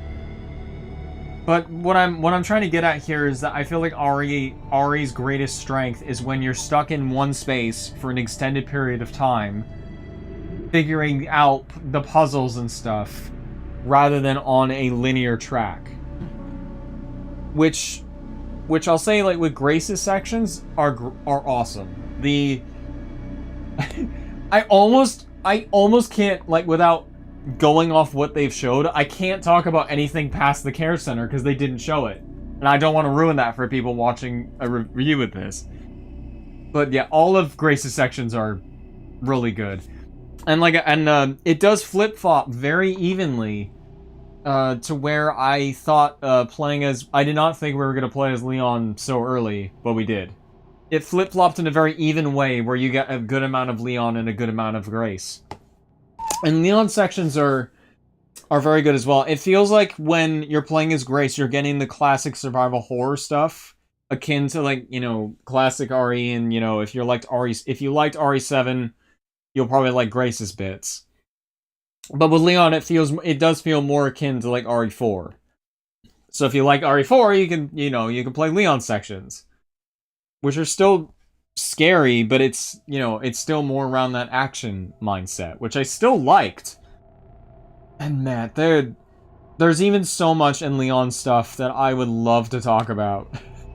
One bit in particular, but I don't want to spoil it for anybody. But yeah, dude, they get such a good even split that it's so good. Like Leon. I do wish Grace did have more weapons besides the pistol. Because to be fair, she only gets 2 with the pistol and the rec room when Leon gives her the Magnum. But she doesn't get a lot other than that, and like a few throwables that she gets later on, but nothing like that's actually gun related. But I mean, you get over that really quickly with how they want you to play Grace. Because they kind of want to make it that your gun isn't really your only option in dealing with things. Uptown, alright, I have to leave here early. Got errands to run tomorrow. No problem, Uptown. I appreciate you coming through as always. And yes, we need trailers that don't show everything. DMC5 showed way too much, in my opinion.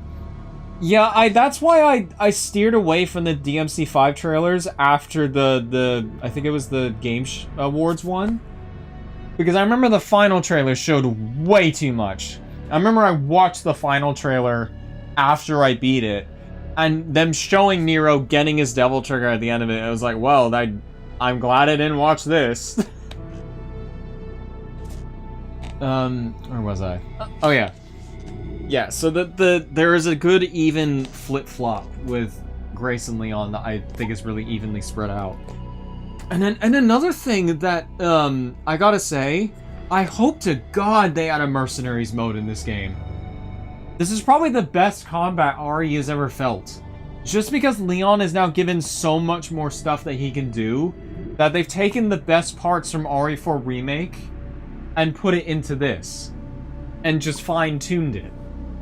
Like, because now the parry can do more than it could before. There's now, like, I still don't know how exactly you could do it, but, like, the executions with the guns that may or may not act like parries. And yeah, there's probably a lot more that I'm not thinking of right now, but yeah, just the freaking, I need a mercenaries mode in this game. Stat. There are stages that you could make for it. Like, you have, without spoiling it, you have the care center and the opening streets from the beginning in trailers and stuff.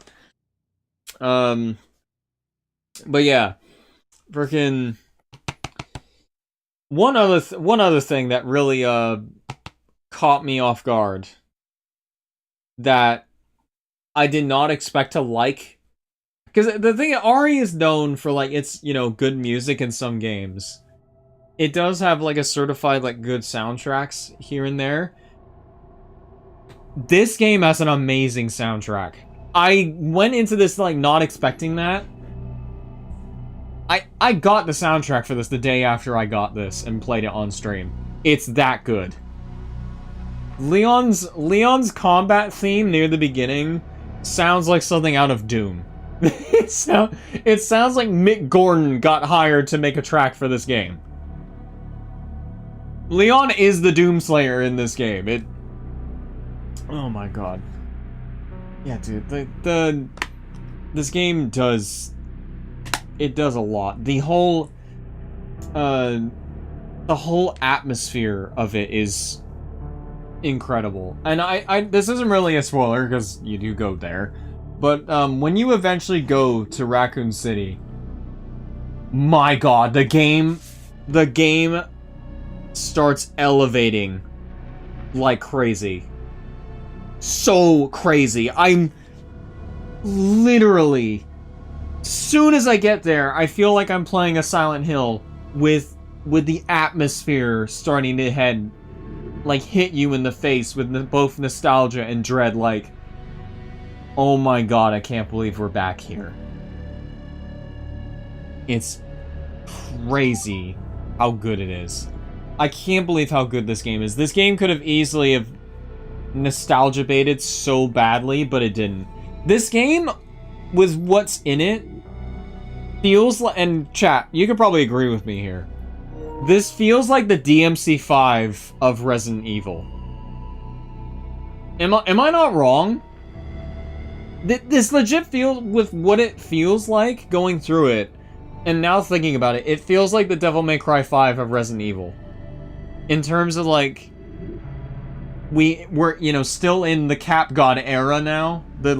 Remember, we're past the redemption arc. We're in the Cap God arc. It legit feels like almost the culmination of what people have wanted out of Resident Evil for a while. Because people wanted a new game with Leon in it since 6. Like, forget remakes for a minute. People have wanted a new game with Leon as the main protagonist for a very long time. And RE6 came out in, like, 2012.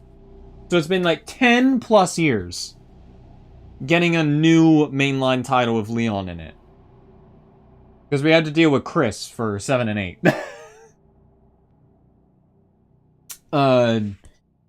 What else? And yeah, and so many callbacks to things from the older games that it does really feel like the remakes have been building up to this game.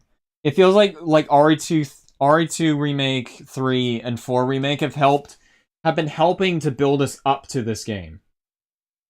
Like, people give Village a bit of a critique for being the RE4 remake prototype in some ways, and I sort of see what they mean by that. This honestly feels like RE4 remake was the progenitor for this. To get us ready for this game. Because it takes probably the best cues from, like, the whole series and recontextualizes it. A lot of it for this game. Yeah, it feels like the best of hits collaboration anniversary game of the franchise. And yeah, it really does. And God, I gotta it feels so good to be a Capcom fan still. Guys, there are still so many companies nowadays in the gaming space that are putting out utter crap that people have to deal with. Like EA and Ubisoft, for instance. Konami is only now starting to get to the point where Capcom is. With their whole Silent Hill relaunch and revitalization of that franchise. They're starting to get in the right direction with where Capcom is right now. I think the only bad thing Capcom has done lately is the whole Monster Hunter Wilds fiasco with its release. But I couldn't care less about nepotism. I couldn't care less about the Capcom CEO's son's child of nepotism. But jokes aside, we are eating so good right now. I don't know what they could do to, excuse my French, fuck all this up. Because this game is stupid good.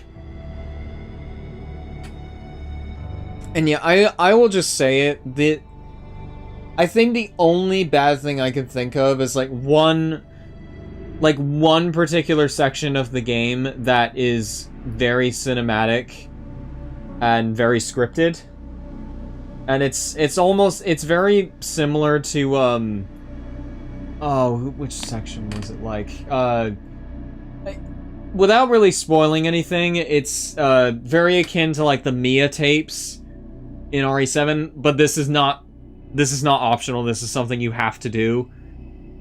But like the Sherry section in RE2 remake, it's very very scripted in the sense you have to follow the beat path of one certain bit that I feel like will kill replayability a little bit, but it goes by so fast you don't even think about it. Yeah, dude, this is like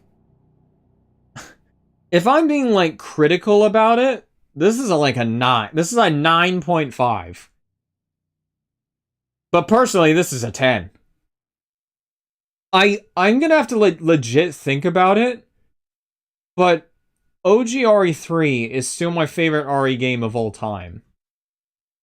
Remake be damned. I really wish that game could have been so much better. But this is up there now. There's so the whole I can't stop thinking about the later game, but non-spoiler wise, the whole care center was insane. I loved it. Yeah, dude, this game is absolutely wild. I could see people replaying this for a long ass time. It's with this game, it's definitely the end of an era for Resident Evil now. Like I said, it's the end of a full arc. Yeah, as it says in the title, it's literally the Requiem of Resident Evil. But yeah, I'm so glad I got to stream it, and literally blessed to given the chance to do so. But yeah, if anybody has not bought this game, or you're thinking of doing it, I highly encourage you if you like survival horror. It is stupid good. And I will say this as well. If this game, if there is nothing else say if Pragmata turns out to be okay, if Onimusha turns out to be bad, if there's nothing else this year that, strikes a chord with me super well, this is honestly Game of the Year for me already. I am not joking. I know it's still way too early to say it, but we already have a real Game of the Year contender here. No joke. Stupid good. I feel like Capcom has done it yet again, and I feel like a broken record for saying that. So wild, dude. I could cry with how back we are with Capcom right now. Oh man, I need to I need to think about a lot of this right now in regards to like if this would be my favorite RE or not. It will take like an additional playthrough or two to really cement that. Like, holy shit. Oh, I'm not gonna stop thinking about this for a while. This was so good. Oh man, I definitely need to think about what I need to spend my points on now. Because now, now after getting all those models, I don't have enough for any of these, but... Yeah, I need to... Oh, thank you, game. Yeah, because now I need to... I need to go through the game again and find all this stuff.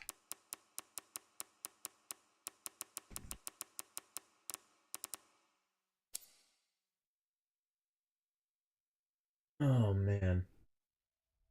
Catch up with you guys in chat first. The only thing they fear is Leon. Really haunting. The hype, the collabs, definitely the DMC5 of RE. People wanted something connected to Outbreak, a new Leon game, some old and new stuff combined, connections to older games, and actually connecting lore, something that ties together. Well, it's got better over time. Yeah, it did. It's still getting patched, but I know people definitely got burned by it with its performance issues. I don't know how it is right now, but I know right now it's like the only thing people are just sort of iffy about with Capcom right now. But again, nepotism. I couldn't care less about nepotism. I would agree with the 9. But yeah, single player games are back. The next playthrough on Insanity. I don't know if I would stream an Insanity playthrough.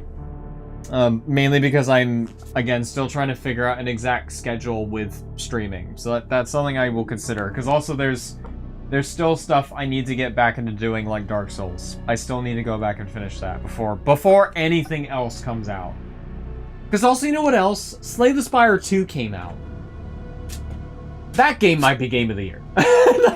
And that game is only in Early Access, and it's so good. Okay, blisters are one-shots on Insanity? Oh, God. Yeah, I mean, that sounds about right, if they, you know, since them being the Crimson Head equivalent. Sounds about right. Oh. Okay, I need to... Do you need to go out, Charles? You need to go out? No! You do? Okay. And I will be right back for more discussion, because, you know, I want to read, I want to do a bit of theory crafting real quick, because there's definitely stuff on my mind I need to think about. I'll be right back in a second. Oh, Charles. Oh, Charles.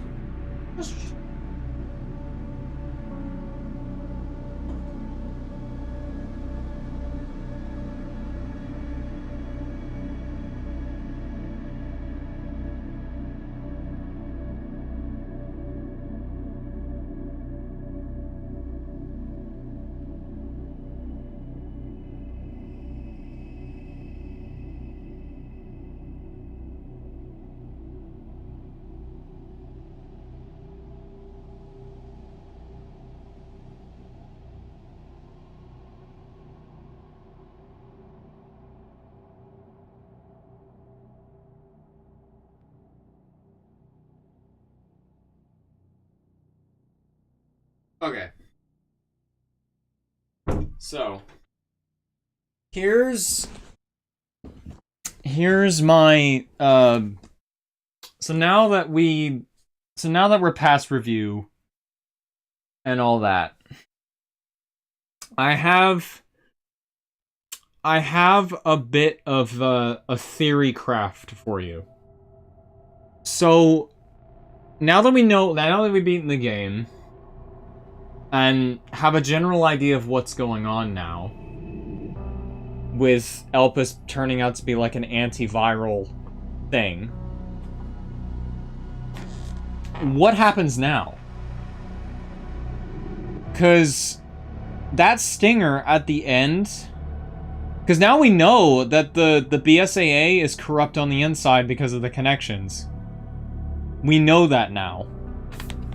So something, there is still a problem laying deep within the RE universe that is probably going to start unraveling itself by RE10. So my general theory craft here is that with the whole mind transferring thing with the T-virus that they were talking, with the mutated T-virus strain they were talking about, there's something underlying that has been on my mind ever since I first saw that bit of information. There is, and I need to see if I can find it. There is something here. There's something I need to find really fast. I need to change this. Okay. So let me just find this. I need to find a certain video real quick. So, I don't know how many of people have played Resident Evil Revelations 2. I never beat it, but I of course like very long time ago read, I know what happens at the end. And there's something that happens in RE Revelations 2. I think it's like one of the endings, or I think it's like the main ending or something that alludes to something that I kind of remember. I need to find it, but there's something that happens in it. Because the main villain of that game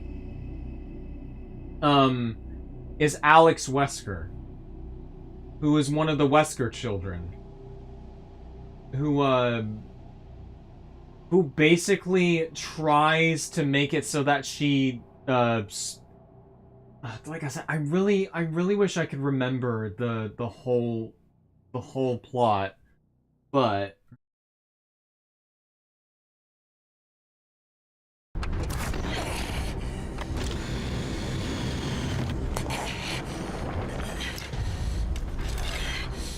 I can still destroy you.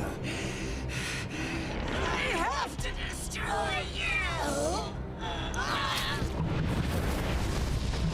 so that she's like the primary antagonist of this game, and she does she's like vaguely in like documentation and all that, but there is something that happens at the end after you beat her that is very that has not been touched upon since this game.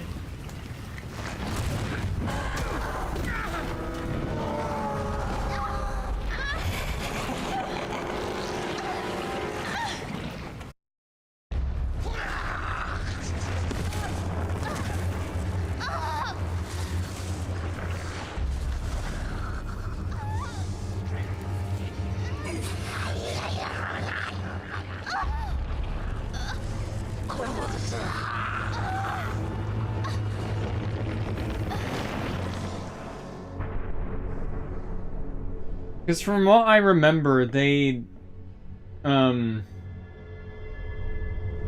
like Claire, Barry, and Moira Burton were given.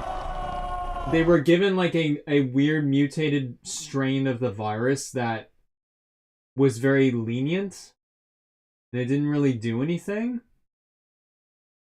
But I can't remember if it was here or somewhere else. I'm trying to look. There's one scene in particular here. I can't remember if it's here or not.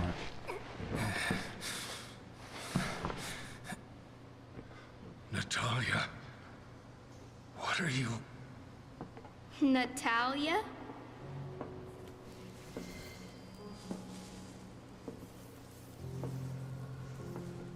Now you can call me Alex.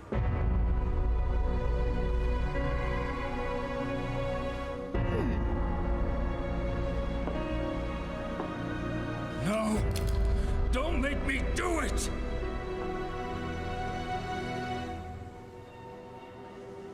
make you do what, Barry?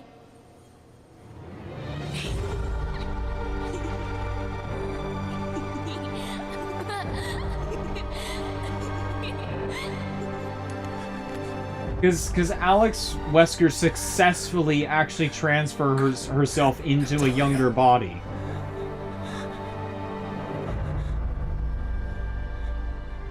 And this is never touched upon again. Never again. So I wonder if she's gonna come back.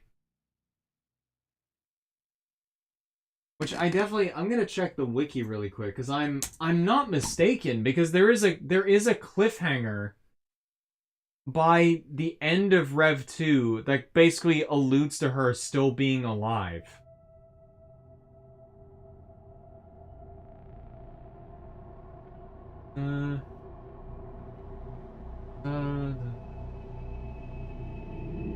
Okay, yeah, here we go.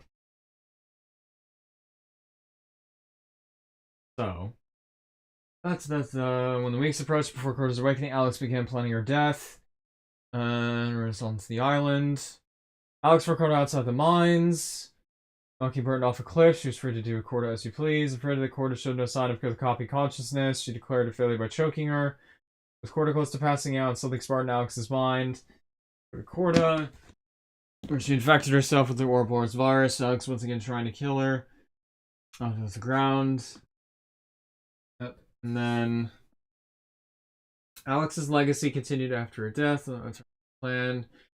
The copy consciousness by Twilight seemingly achieved the success in Natalia, who started reading the writings of Fran. Yes, because Alex read the writings of a certain author that she liked or something.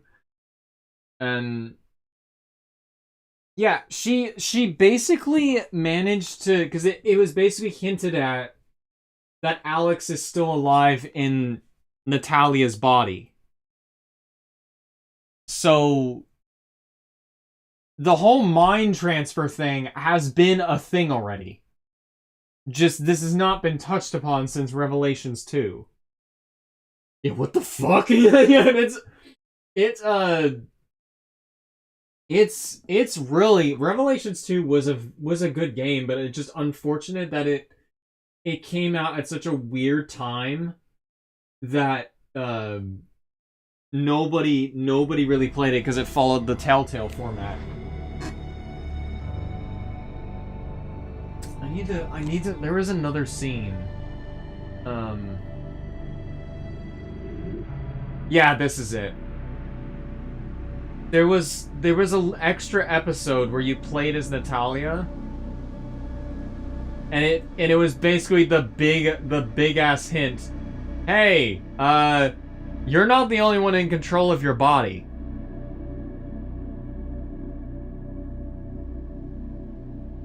So if I find Natalia's page.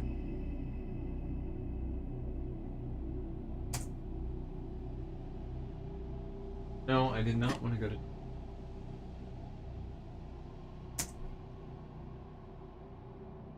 Natalia Court. Yeah, here we go. Yeah, she was a superhuman birthed by the T-Phobos project. Of that, yeah, because she was unable to feel fear because Alex was trying to do stuff regarding like human emotion. During this experiment, advanced technology used to transfer the consciousness of Alex Wesker into her brain with the goal of realizing the Wesker Project's goal of creating the, godhood over people. And then, the island. Yeah, because she starts like showing signs of being correct. Yeah, it's right at the beginning here.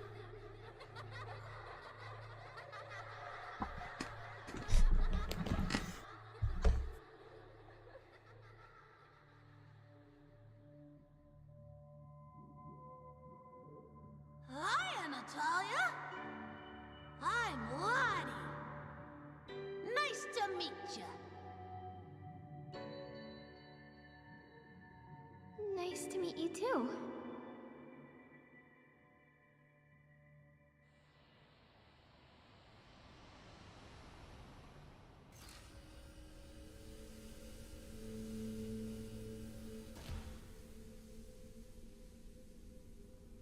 Lottie? Lottie? Where did you go? What's the matter, Natalia? Huh? You look just like me. Oh, but I am you. Now, tell me why you're so upset.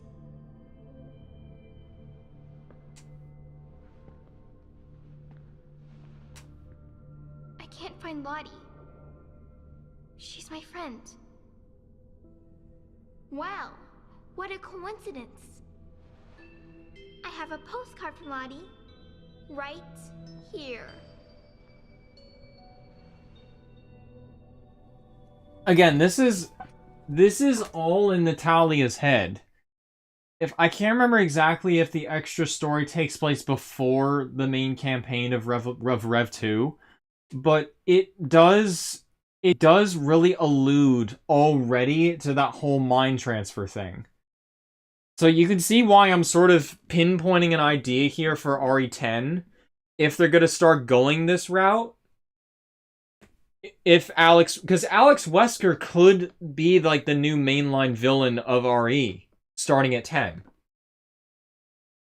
Because my idea here is that if they're going to start remaking, like, say, Code Veronica and 5 and 0, you're going to start getting into the area of Resident Evil where it's not just, you know, Wesker and Birkin are, like, the real messed up people. The Ashfords are messed up. Marcus was messed up. And even Alex Wesker is incredibly messed up for this. Because she was the most obsessive out of all the Wesker children. Like, if like, Wesker had, like, you know, his global saturation, Alex Wesker wanted to literally do what... Because now it makes a lot more sense. You know, seeing the whole, children thing in Requiem. Alex was already doing it.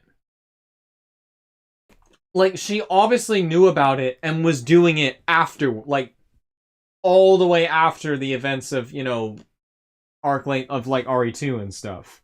Like, pre-RE2. So it makes complete sense to me that if they try to, like, go at this angle again, I would totally buy it. Because, yeah, I think it's the ending of this. I can go on any longer. You'll find what's left of me on the beach ahead. I'm coming for you, Lottie.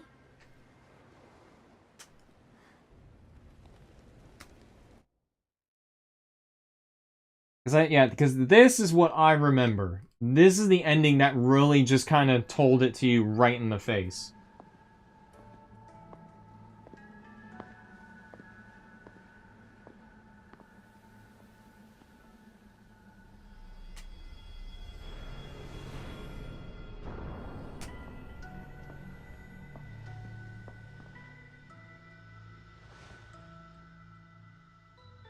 Lottie.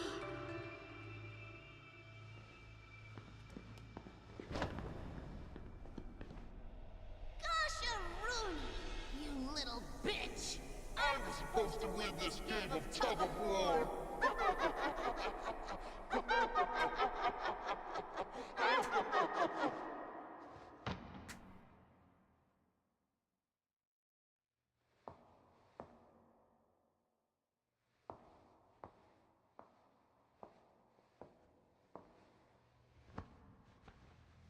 But there's still plenty of time to get under your skin.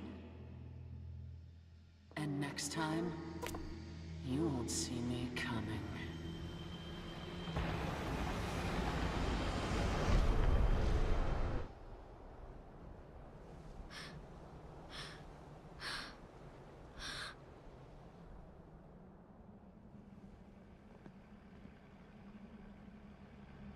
A boat?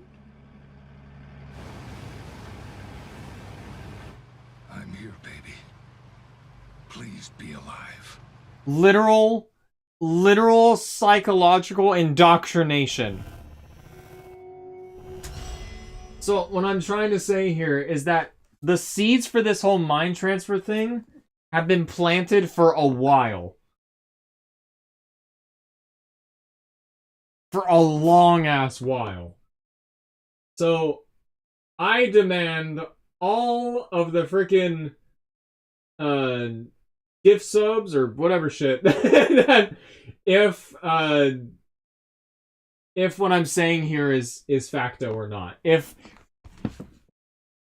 So basically what I'm trying to say is that RE10 is going to start the new story arc. We know that. And the connections are going to be the forefront of it. And Alex Wesker is probably going to be like the new mainline villain. Now, I could be wrong. I could be very wrong. But I just want you to sit on this because the whole mind transfer thing coming suddenly back into focus with Requiem really hammers it home when you go back to Revelations 2 and you think about this. Because I am not kidding. I'm not kidding. This whole thing with Natalia, because she is rescued with Barry and Claire, never brought up again. It's never brought up again. I feel like it will. And after that cliffhanger in Requiem, I feel like something's going to happen. Because what if something with Elpis being an antiviral serum can be used, like if you reverse engineer the antiviral stuff, because what if you fully reverse engineer that to be something worse and fully make that mind transfer thing come true? That's all I'm gonna say. That's where my mind is going. Just because this plot thread has not been touched for nearly over 10 years. And Alex Wesker, it isn't dead. She now just lives on as part of Natalia's dark consciousness. So who's to say Alex couldn't suddenly take over or something? Anyway, that's just where my mind is with that. But I think one thing I definitely want to read. Let's see if I can find this. Because she does have a very good scene, like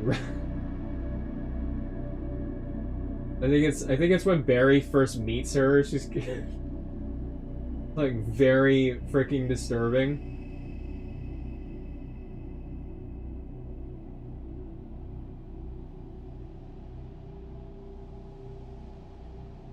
Oh wait, yeah, this bit.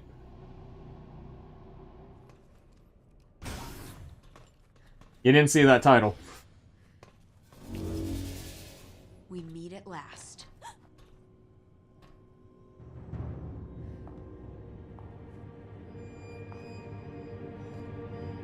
Oh, hi, Sleepy. I'll get to what you said in a second. Say goodbye.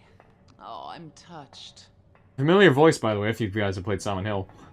It's already done. I've conquered fear and earned the right to become a god. Come out from behind that glass so I can choke a god. All that remains is one final test. One last threshold to cross. Is she even listening to us?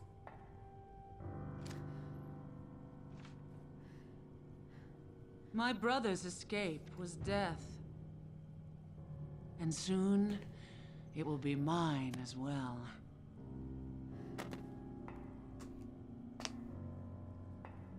I will share in his fate, and then I will surpass him. What are you trying to do? Escape.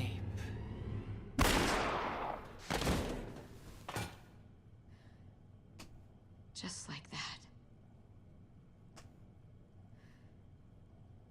Because she's that confident in what she's doing that she literally does that. Like Wesker was too much of a full force dick to even kill himself. Like whatever, like, you know, again, because this was never fully, we never got to fully see the end of this arc happen. It's almost scary to think about that, because there's still a Wesker child out there. Anyway, that's just me. And that is the last we ever saw of her. I think it was in an Umbrella Corps or something. They do briefly mention her in some documentation, but that's it. Nothing relevant to her being alive again or something. Alright, Sleepy, what are you saying? So what's your take on Spencer's final days not fully dickhead, comedically evil because the RA community hates it? It's good. What?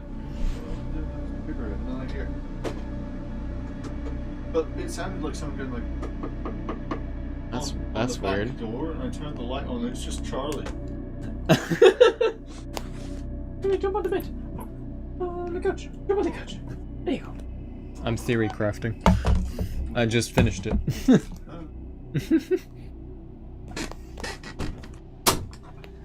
Hey, Charles. Okay, anyway, what's your take on Spencer's final days not being fully dickhead, comedically evil because RA community hates it? So yeah, the funny thing is, I blame that final day twist because when I got the choice, I was thinking, don't release it because I don't fully trust Spencer's antics. So I unfortunately got the bad ending first try. So I'm not entirely sure how I feel about that. I think that's like the only thing story-wise that is just a little bit off. But I mean, it didn't like take me out of it or anything. But I will say it is like the one thing story-wise that is kind of a bit of a weird retcon, because when you think about it, like, you see that video, and then you think about RE5 when he was in the flashback where it's like, I wanted to be God! And yeah, I did see the wedding ring, yeah. Anyway, that's what I have to say about theory crafting, but I think the one last thing to really look at is the, because it looked like that Raccoon City report that Grace writes has like a bunch of new details on it. Like it looks like a ginormous lore drop. My PlayStation, are you on? You're on me. You're not showing up on the TV. Okay, thank God. Say. No. So freaking, cause this now has a bunch of new information on it. It's about the horrors of the Cold War, Spencer mistakes, new change of humanity. The stated core records fully reconciling this. The ultimate goal is to bring about the viral evolution of the human race. Thus, he relentlessly pursued virus research changed. Yeah, Spencer and Marcus, according to the records, this conflict is the primary factor in the use developments which followed. James Marcus developed the T-virus, which would become the outbreak. This crucial period for understanding the basis of what caused the incident truth behind the entire case. Spencer used to turn to politics, and Marcus demoted, is already T-virus research. And the underground facility was over to recent events. Ridge served as the administrative center. Several documents outlining Spencer's plan have also been discovered. This is new. Concentrated investment in Westreach's plan and the T-virus, establishment of ARC as a central command center, development of Elpis, memory transfer, and forced evolution. Exactly what I'm talking about here. That is literally what... Because now, recontextualized, that is what Alex Wesker was doing in Rev 2.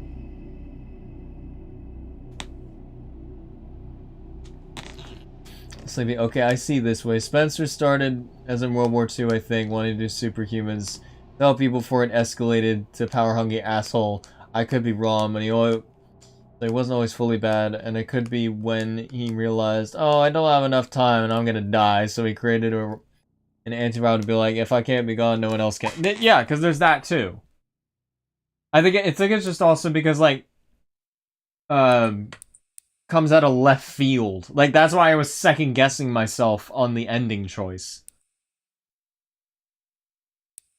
Opus, the connections involved. Okay, yeah, so this is the new stuff. This is the new stuff that I feel like is going to lead into the new arc of the game, like, of the story.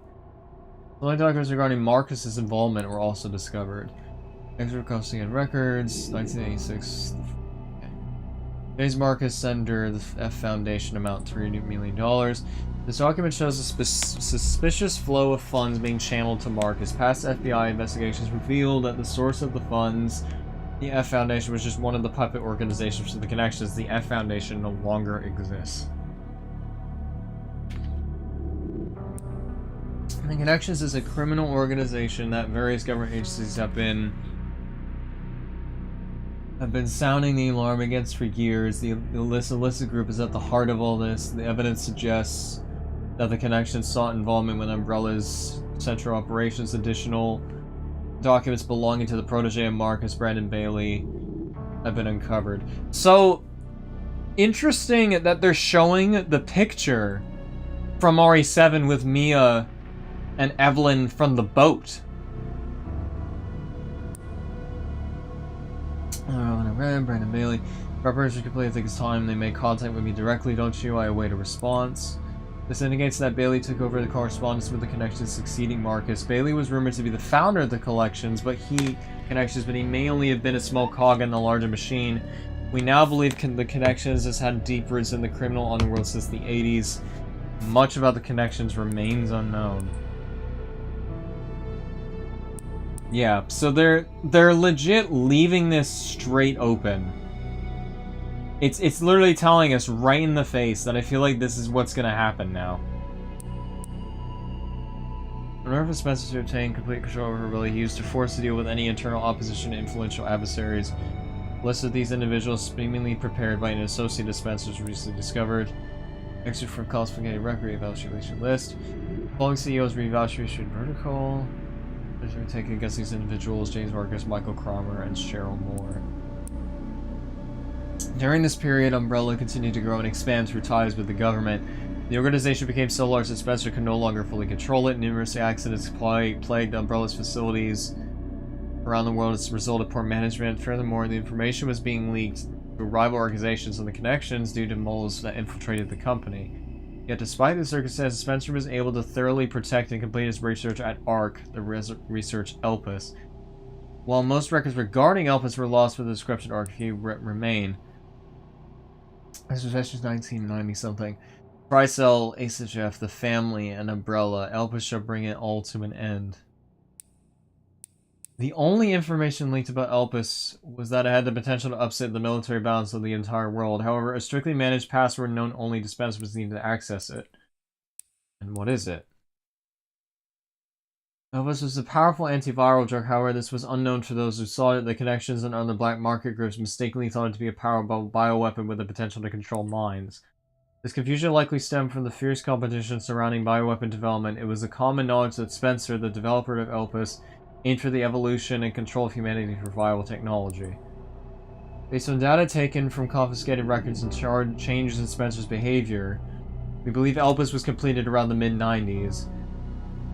After this period, the records show a marked decrease in the number of public statements from Spencer. A similar decrease in activity was also observed at the Raccoon City orphanage. Disturbingly, it was suspected that the children at the orphanage had been used for experimentation. While Spencer frequently visited the orphanage, records indicate that he stopped in the 90s. Furthermore, the orphanage was under the research jurisdiction of William Birkin in the late 90s. Birkin turned against Spencer, ultimately leading to the leak of the T-Virus. The T-Virus leaked from the Ellenborough Research Facility in Raccoon City, causing an unprecedented outbreak. The response to the government decided to launch a missile strike. However, this is where we have been misled. The missile strike was not launched to prevent the spread of the infection. The plan was formed to disrupt the relationship between the government and Umbrella and shift the blame for all illegal activities onto Spencer. Found records indicate the connections lobbied for the missile strike. Yeah. It's becoming so clear now that they're trying to... they're really touching upon a key moment that is going to change a lot going forward, because now it's all coming clean. And it's not that bad of a change. I don't mind it, because it adds a lot more context to even like the past games like 5 and 6 that also touch upon this. So yeah, this is definitely turning a lot of heads for people. So I can see the story critiques now, because this is changing a lot.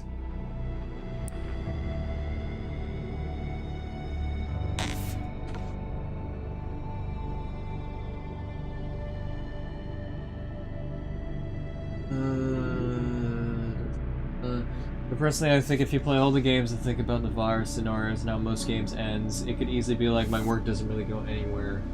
This person who thinks, let me actually do something and change and give. Also, 2 DLCs were leaked, one that heavily focuses on Leon and then some unknown one. This also could be DMC5 cancel tough too, so hopefully it's real. Huh. I mean, hopefully, like, I mean, that cliffhanger could be like not a hero situation like in 7. But I mean, we don't know. I mean, personally right now I would just hope for like a mercenaries mode. This is like the first RE game I'm like, this game needs it. And then this needs it so bad. So is the connections that launched the nuke? Yeah. It seems so. And remember, it's not they retcon it, so it's not a nuke. It's a thermo fire carpet bomb.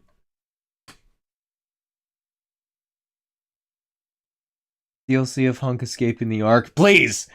Please! Please! Give us a new 4th Survivor, like, you know, sequel. Access for confiscated record. Like, dude, fucking Hunk parrying shit! Execution confiscated records, access log, first assembly minutes. Ark has been secured, commence the missile strike. The blame will fall solely on Spencer. With this, Umbrella will be dismantled and will seize the assets. Their goal was the acquisition of Umbrella assets, particularly the thing they believe would disrupt the world's military balance, Elpis. Due to Bailey's involvement, the Connectors were aware of Umbrella's inner workings prior to the Raccoon City incident that set them up to swiftly secure Ark before instructing the government to carry out the missile strike.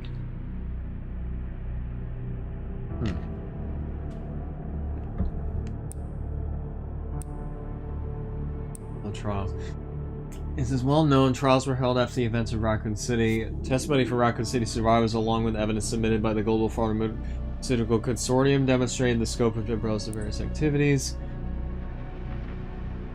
Evidence against Spencer was presented at the trials by a subordinate, Albert Wesker. It is now evident that Wesker was linked to TriCell, which in turn had strong ties to the Connections. Therefore, it was highly likely that there was pressure from the government and the Connections during the trials. In 2004, following the outcome of the trials, Umbrella was forced into bankruptcy. Just as the Connections and the government intended, Spencer was held accountable as CEO and disappeared. Acquisition of Ark. The Connections and the government seized Ark during the Raccoon City incident. Therefore, after Ark served as a base for the research, development, and distribution of bioweapons. Documents believed to be transaction lists have also been seized. These list Umbrella's competitors along with organizations that were previously found guilty of illegal activity. Unfortunately, most evidence was lost with the collapse of Ark. Recovery efforts continue, but success is unlikely. So even that says that there are still other bioweapon companies out there that are still doing stuff. So again, that's also planting seeds for things.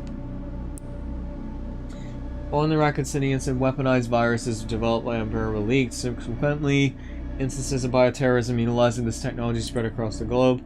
In 2013, President Adam Benford was assassinated in a bioterrorist attack. That's R6. Intelligence agencies report that the president wished to reveal the full truth of the Raccoon City incident. It is possible that President Benford was privy to the facts that revealed in this report. Also found in years. Remaining records about Spencer after the dissolution about Umbrella are scarce, but a new source of information has recently come to light. An interview conducted by Alyssa Ashcroft. Despite being responsible for countless atrocities, Spencer showed some signs of remorse in this interview. Having lost everything, he sought atonement with Elpis. It was a powerful instrument that he could render viral weapons inert. It also has the potential as the Panacea to be used for some good. It's possible that Spencer's true motivations behind Elpis were peace and redemption. While he remained obsessed with the evolution of humanity throughout his later years, most testimonies describe him as nothing but a senile old man. Spencer died in 2006 at his secluded estate. His true intentions behind developing Elpis will remain forever unknown. As we can see from the records, the Umbrella Corporation's liquidation was intentionally orchestrated by the connections in the government. Furthermore, they were involved in the illegal development and trafficking of weapons in Raccoon City. The extent to which past and present governments were involved requires further investigation. Much about the connections remains shrouded in mystery, and most records of their involvement were destroyed alongside ARC. Countless lives have been lost. As government officials, we have a duty to pursue the truth. If anything, finding it will finally offer some closure to everyone who fell victim to this heinous actions. FBI intelligence analyst Grace Ashcroft. So yeah, it just, this whole thing just fully lays it out on the board of how this all went down. It just goes into everything. So yeah, I really think at the end of this, I do really feel like the connections and Alyssa, oh, sorry, not Alyssa, Alex Wesker might come back. Because you know what's interesting? Alex Wesker is not mentioned anywhere in here. So personally, the only thing I have a problem story-wise was Nemesis drop literally came out of nowhere. Other than Victor being beefy as fucking hard to kill. I didn't mind that. That was just another bit of you know, just fan service stuff. Like, I could buy that he had like a latent version of the Nemesis parasite or something. Still, I just thought that was awesome. Yeah, dude, this game is something else. I actually do really like the fact that it has brought up more, like, you know, it has wrapped up a lot of questions, but now it has given us more. It has given us more questions, like specifically for the future of the series. So it reminds me, do you think Xeon is a clone of Wesker or not? People are calling him clone, but I think he is just dude that has same shit as Wesker because of his virus marks. Try Insanity speedrun the Grace opening and see how fully nutty the enemies are.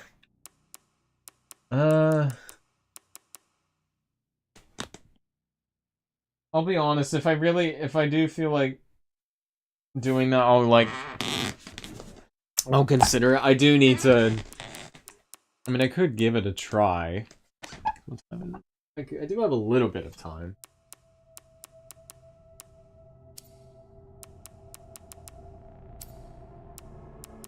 I guess I could. Like, at least just give the prologue a try. No, why not? Play at your own risk. So, in terms of, like, special content, I feel like...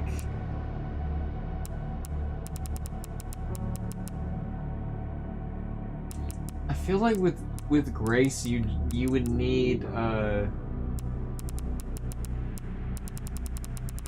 because Grace doesn't get anything but, like, weapons and stuff.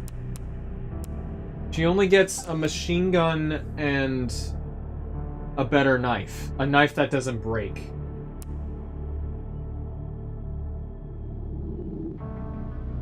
Oh, that uses handgun ammo? I want to do that. Okay. Here, I'm actually curious.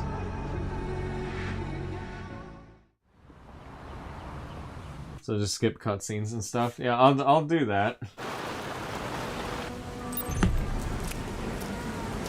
knives containing special content can now be collected from the item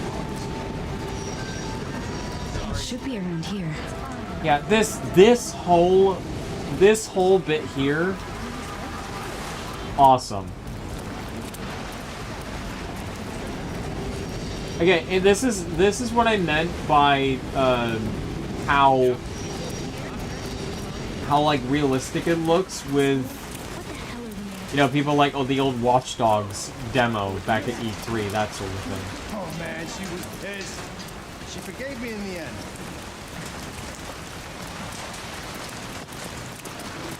Is this the same woman that? Oh my god, that is the same woman that gets infected later on. That was just walking in front of me.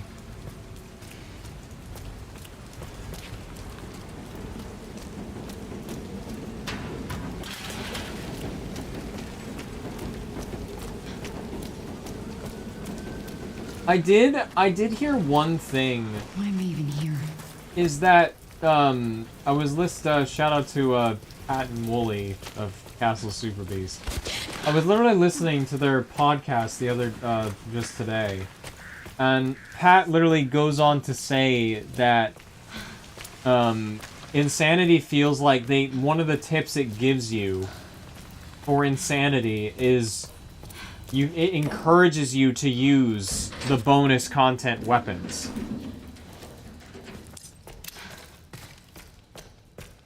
Like, this difficulty apparently is balanced against the bonus content stuff.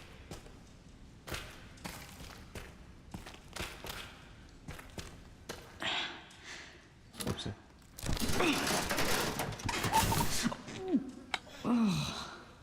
Oh, actually, you know what I could be doing right now? Wait a minute.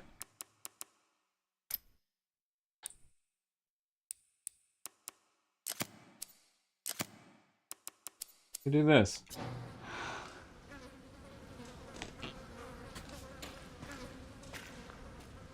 Yeah, now I get to see what this looks like.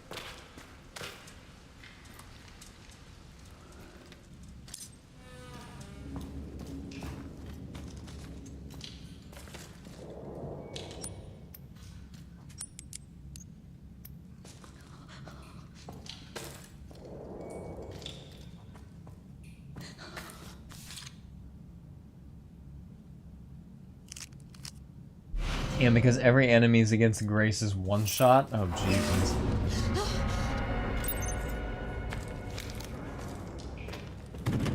Like apparently it's possible, but yeah, like, dude, like this hallway is so reminiscent of RE1.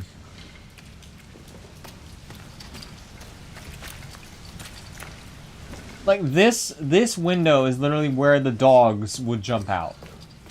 It's that reminiscent.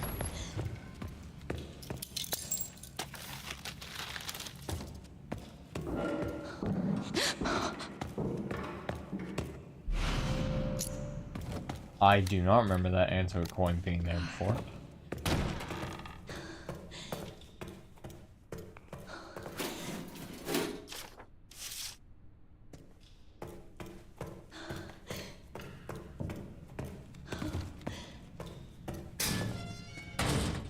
Now I feel like there's gonna be stuff here, because now it's... I do not remember picking up that antique coin.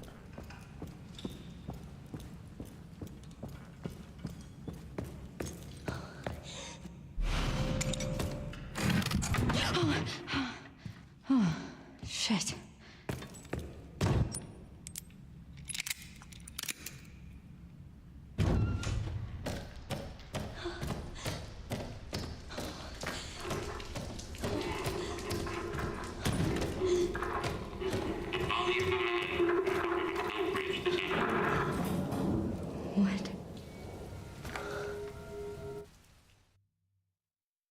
And all key items are swapped.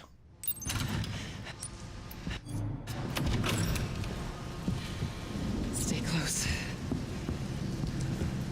on, wait. Grace, come on, keep moving. I'm coming. Grace, hurry. Keep moving. So is the cutscene here gonna go back to first person? Hello? Who's that? Oh, I'm so sorry about the power outage. What happened? Oh no, it kind of transitioned more. Huh. It's 40 years old. That's So it interesting. doesn't take much to trip it. It's really no excuse, and I apologize for the inconvenience. Oh, no, it's fine. Yeah, don't worry. I should have it fixed soon. I just need to find my... What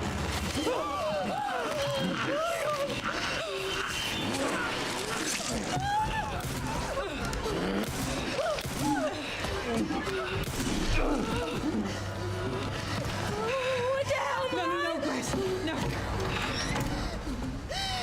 It didn't fully cut into first person yet. Stay close to me. Are you gonna tell me what's going on? Mom, what are you doing? Something important.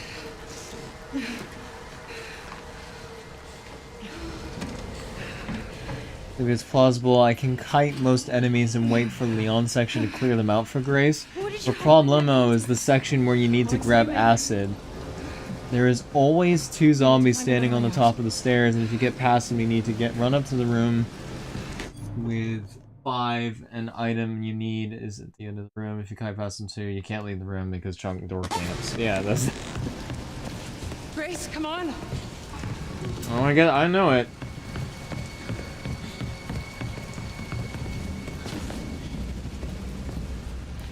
Come on in here, Grace.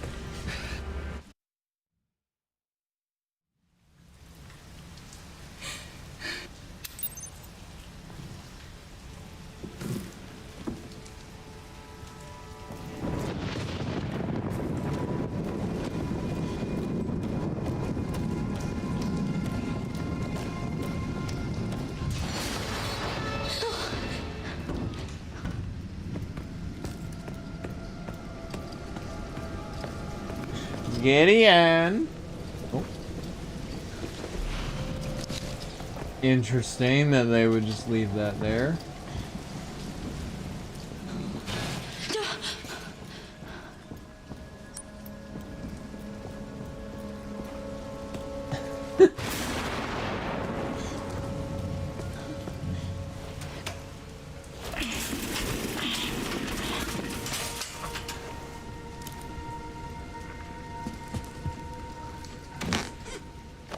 Alright, here we go.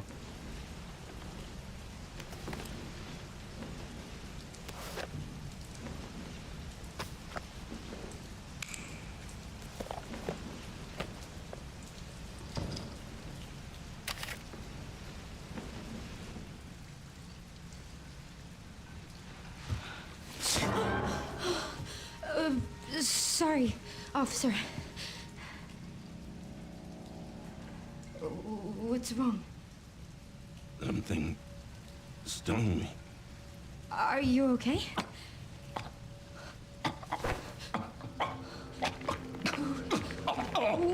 What do I do? Okay.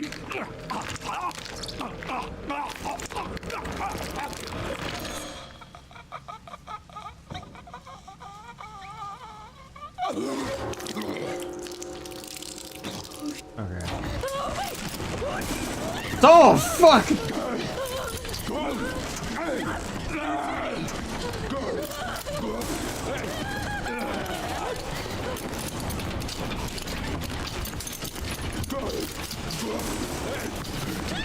Did it. Get out of here.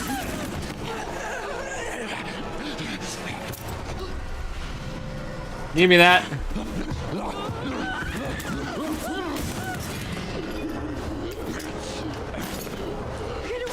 Back up. Back up.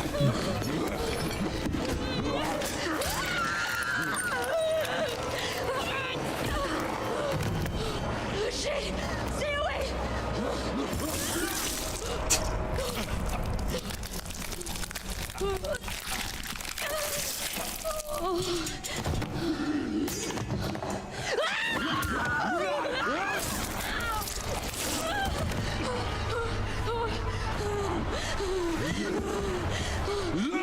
See you later, Copper. I don't even want to look behind me because I feel like you're gonna run faster.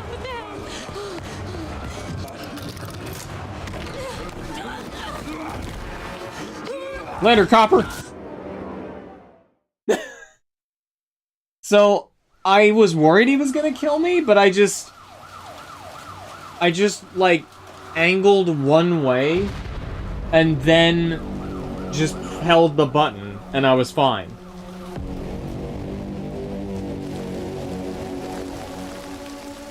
Here we go.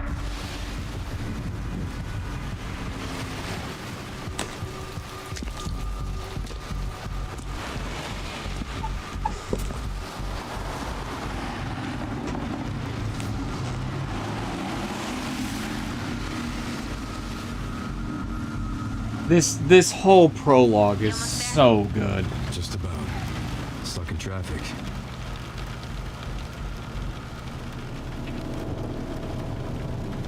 You've got to be shitting me.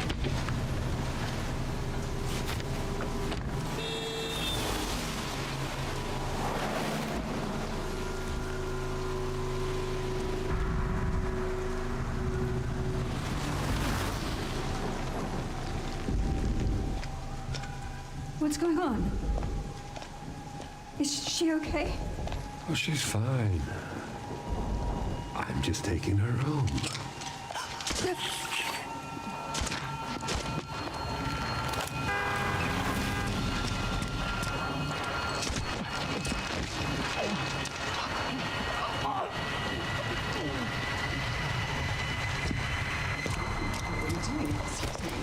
Leon, what's your sit rep? I'm going after Victor. In the second place, Roman Lear can obtain a equipment earlier.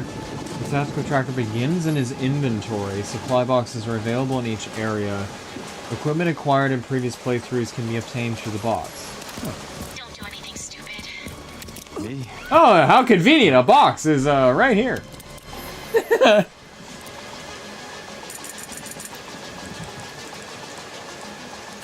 I am selling. Well, here's the first thing I'm doing.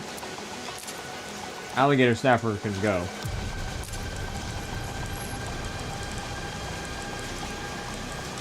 Because I prefer the feel of the silencer. Sorry. Whoa. Hey, what the hell, lady? Help me! You okay? What are you doing?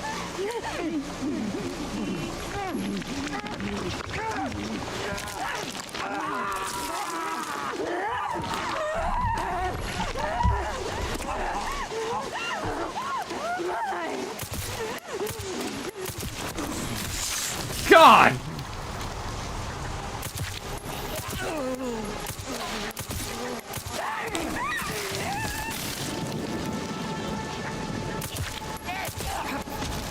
Yeah, grabbing is... Wow, okay, I'm walking. I'm not dealing with that.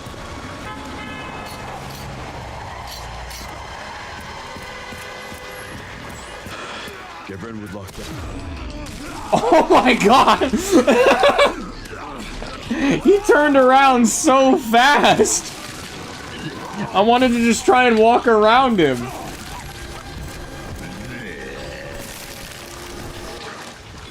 Ouch.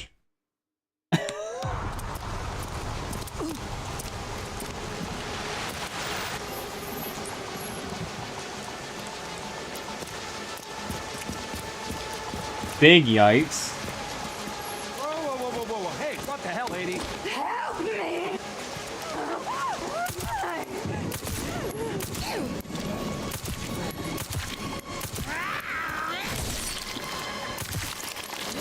Okay.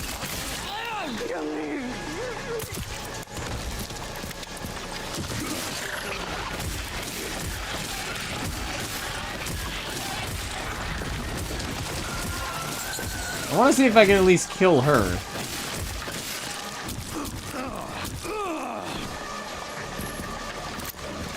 Do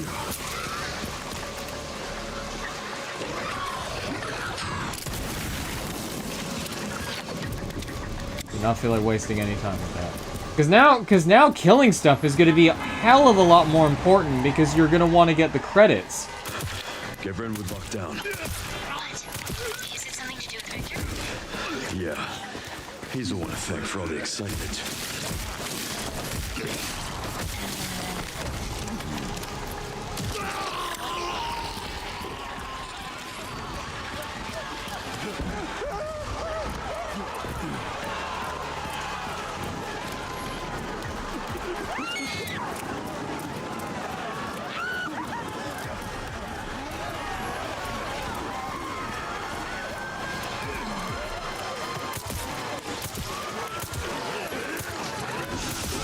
Ah!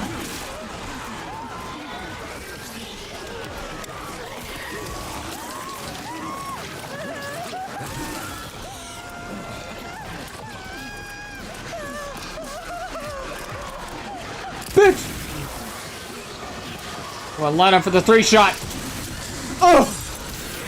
Oh!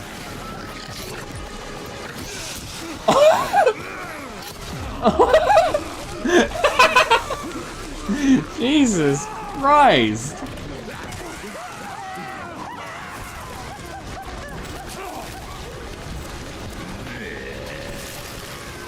You know what else? Parrying is going to be very important.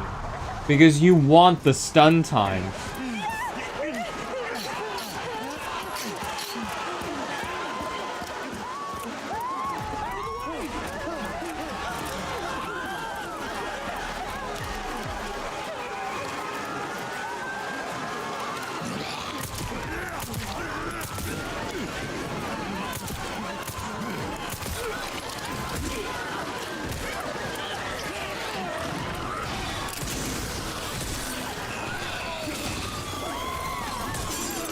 Oh, I parried something, but it grabbed me. God damn it.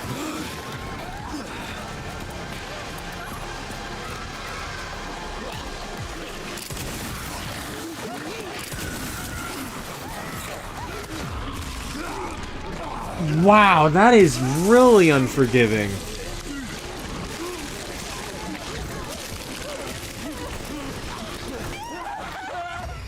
Like, I'm really, you know, for the sake of completion, I'm tempted to just run past this. Because you totally could.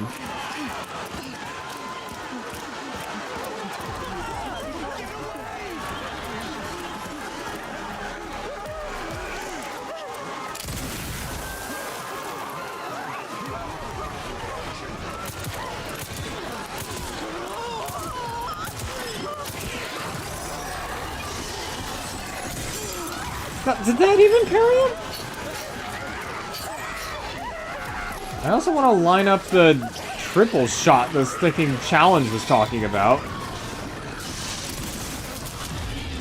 Jesus!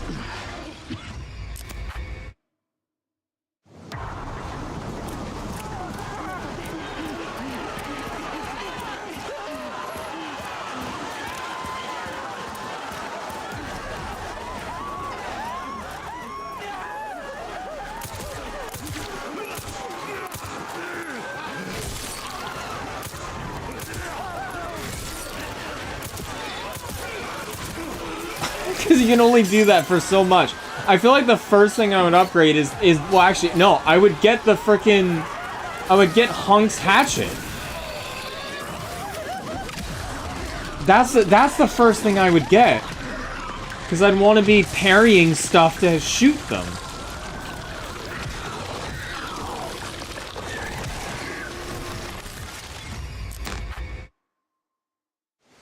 Perfect parries are mandatory for instant kills. Oh god.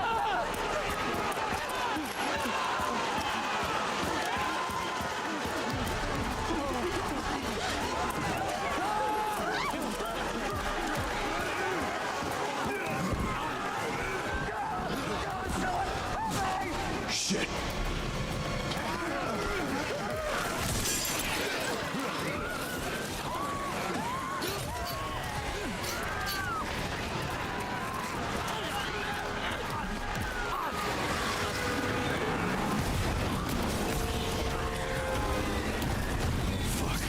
Let's make this quick.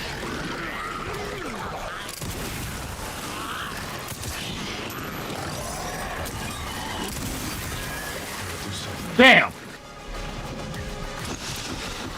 Oh, the fucking... Ugh!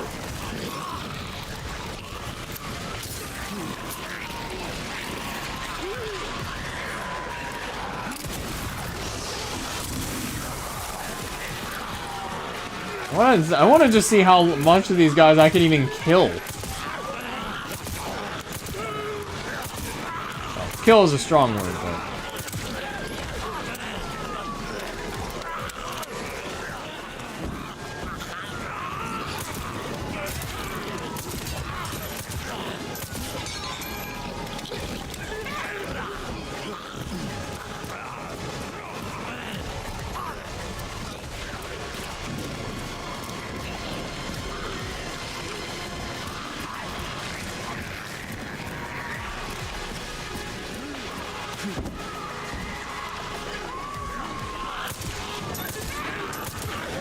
Because they do take a lot of shots.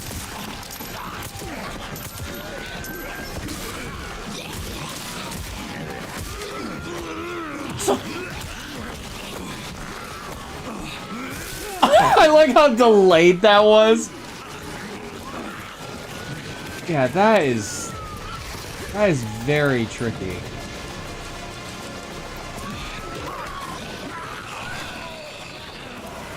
Yeah, because I'm, again, just tempted to run past them, because now... I mean, yeah, I mean, hell, I got 11 kills out of that? So that's still a lot of money.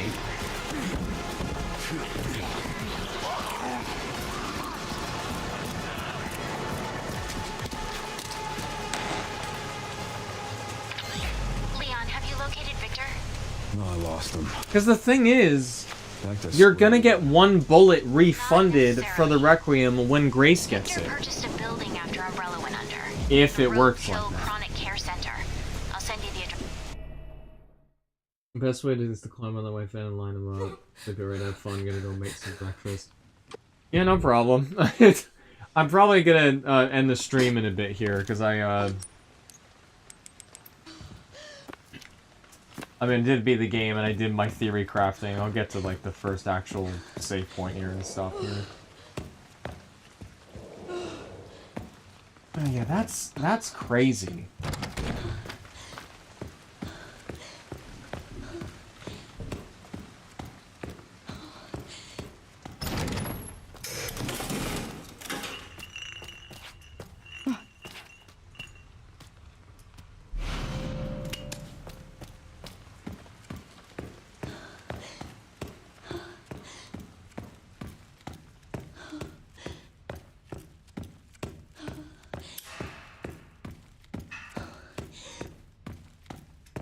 I'm also definitely curious how this is now gonna play out with, you know, Grace in third person. Because while I did get used to it, the first person aiming did feel a little bit more wonky than third person.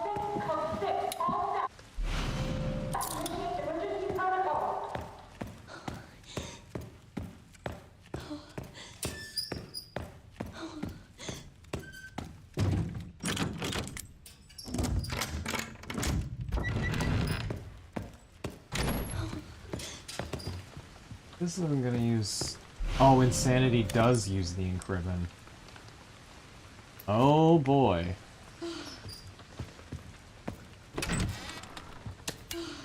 Yeah, that's gonna make it a whole hell of a lot more freaky.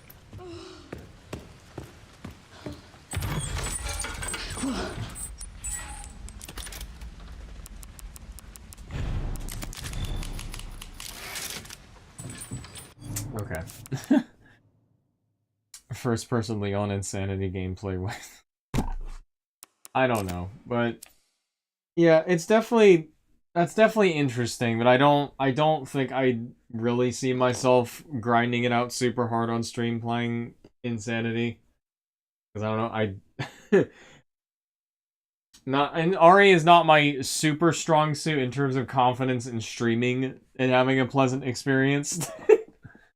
DMC Dante Must Die, I can do, but no, I'm not sure about streaming that. But anyway, something to consider. But I have other stuff that I need to definitely finish up first. But yeah, that is definitely interesting. I will say that. But I'm glad to have finally finished it. Alright. Move all this. Alrighty.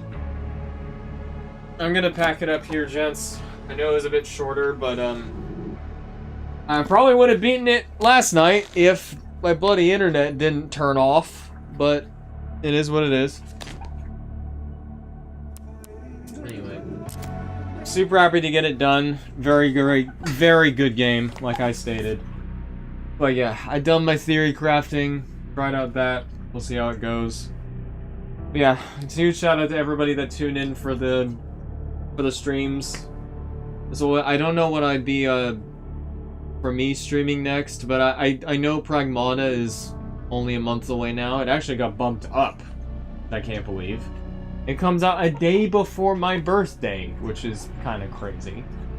So a birthday stream would turn into a Pragmata stream. In terms of video stuff coming up, Hyper Age 10 is coming. I'm doing that myself, so look forward to that. But in terms of stream stuff and LPs, that stuff is on the way. We're currently trying to schedule stuff. Right now it's just a bit difficult trying to schedule stuff at the moment with people's work schedules changing. But actually, one thing that I am going to stream though at some point is the DLC came out for this, which I need to investigate. So I'm definitely going to do that at some point as well.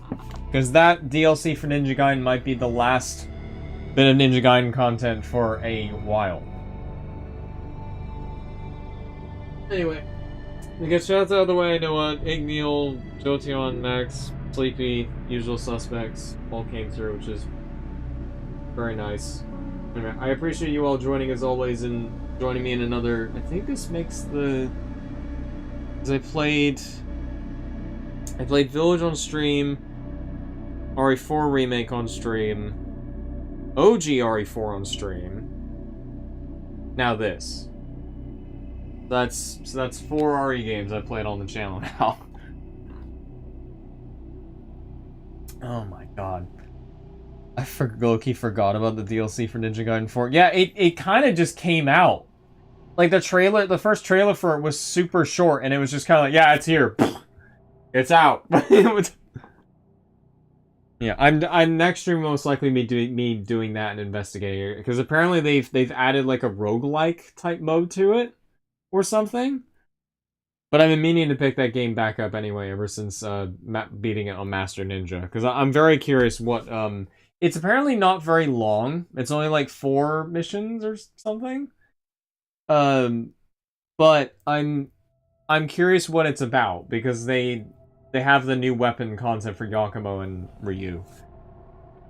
And anyway, when that happens, you will be the first guys to be the first to know on Discord and stuff. But yeah, I'm gonna pack it up here. I will catch y'all whenever possible in the next stream and stuff, and I will see you on the next one.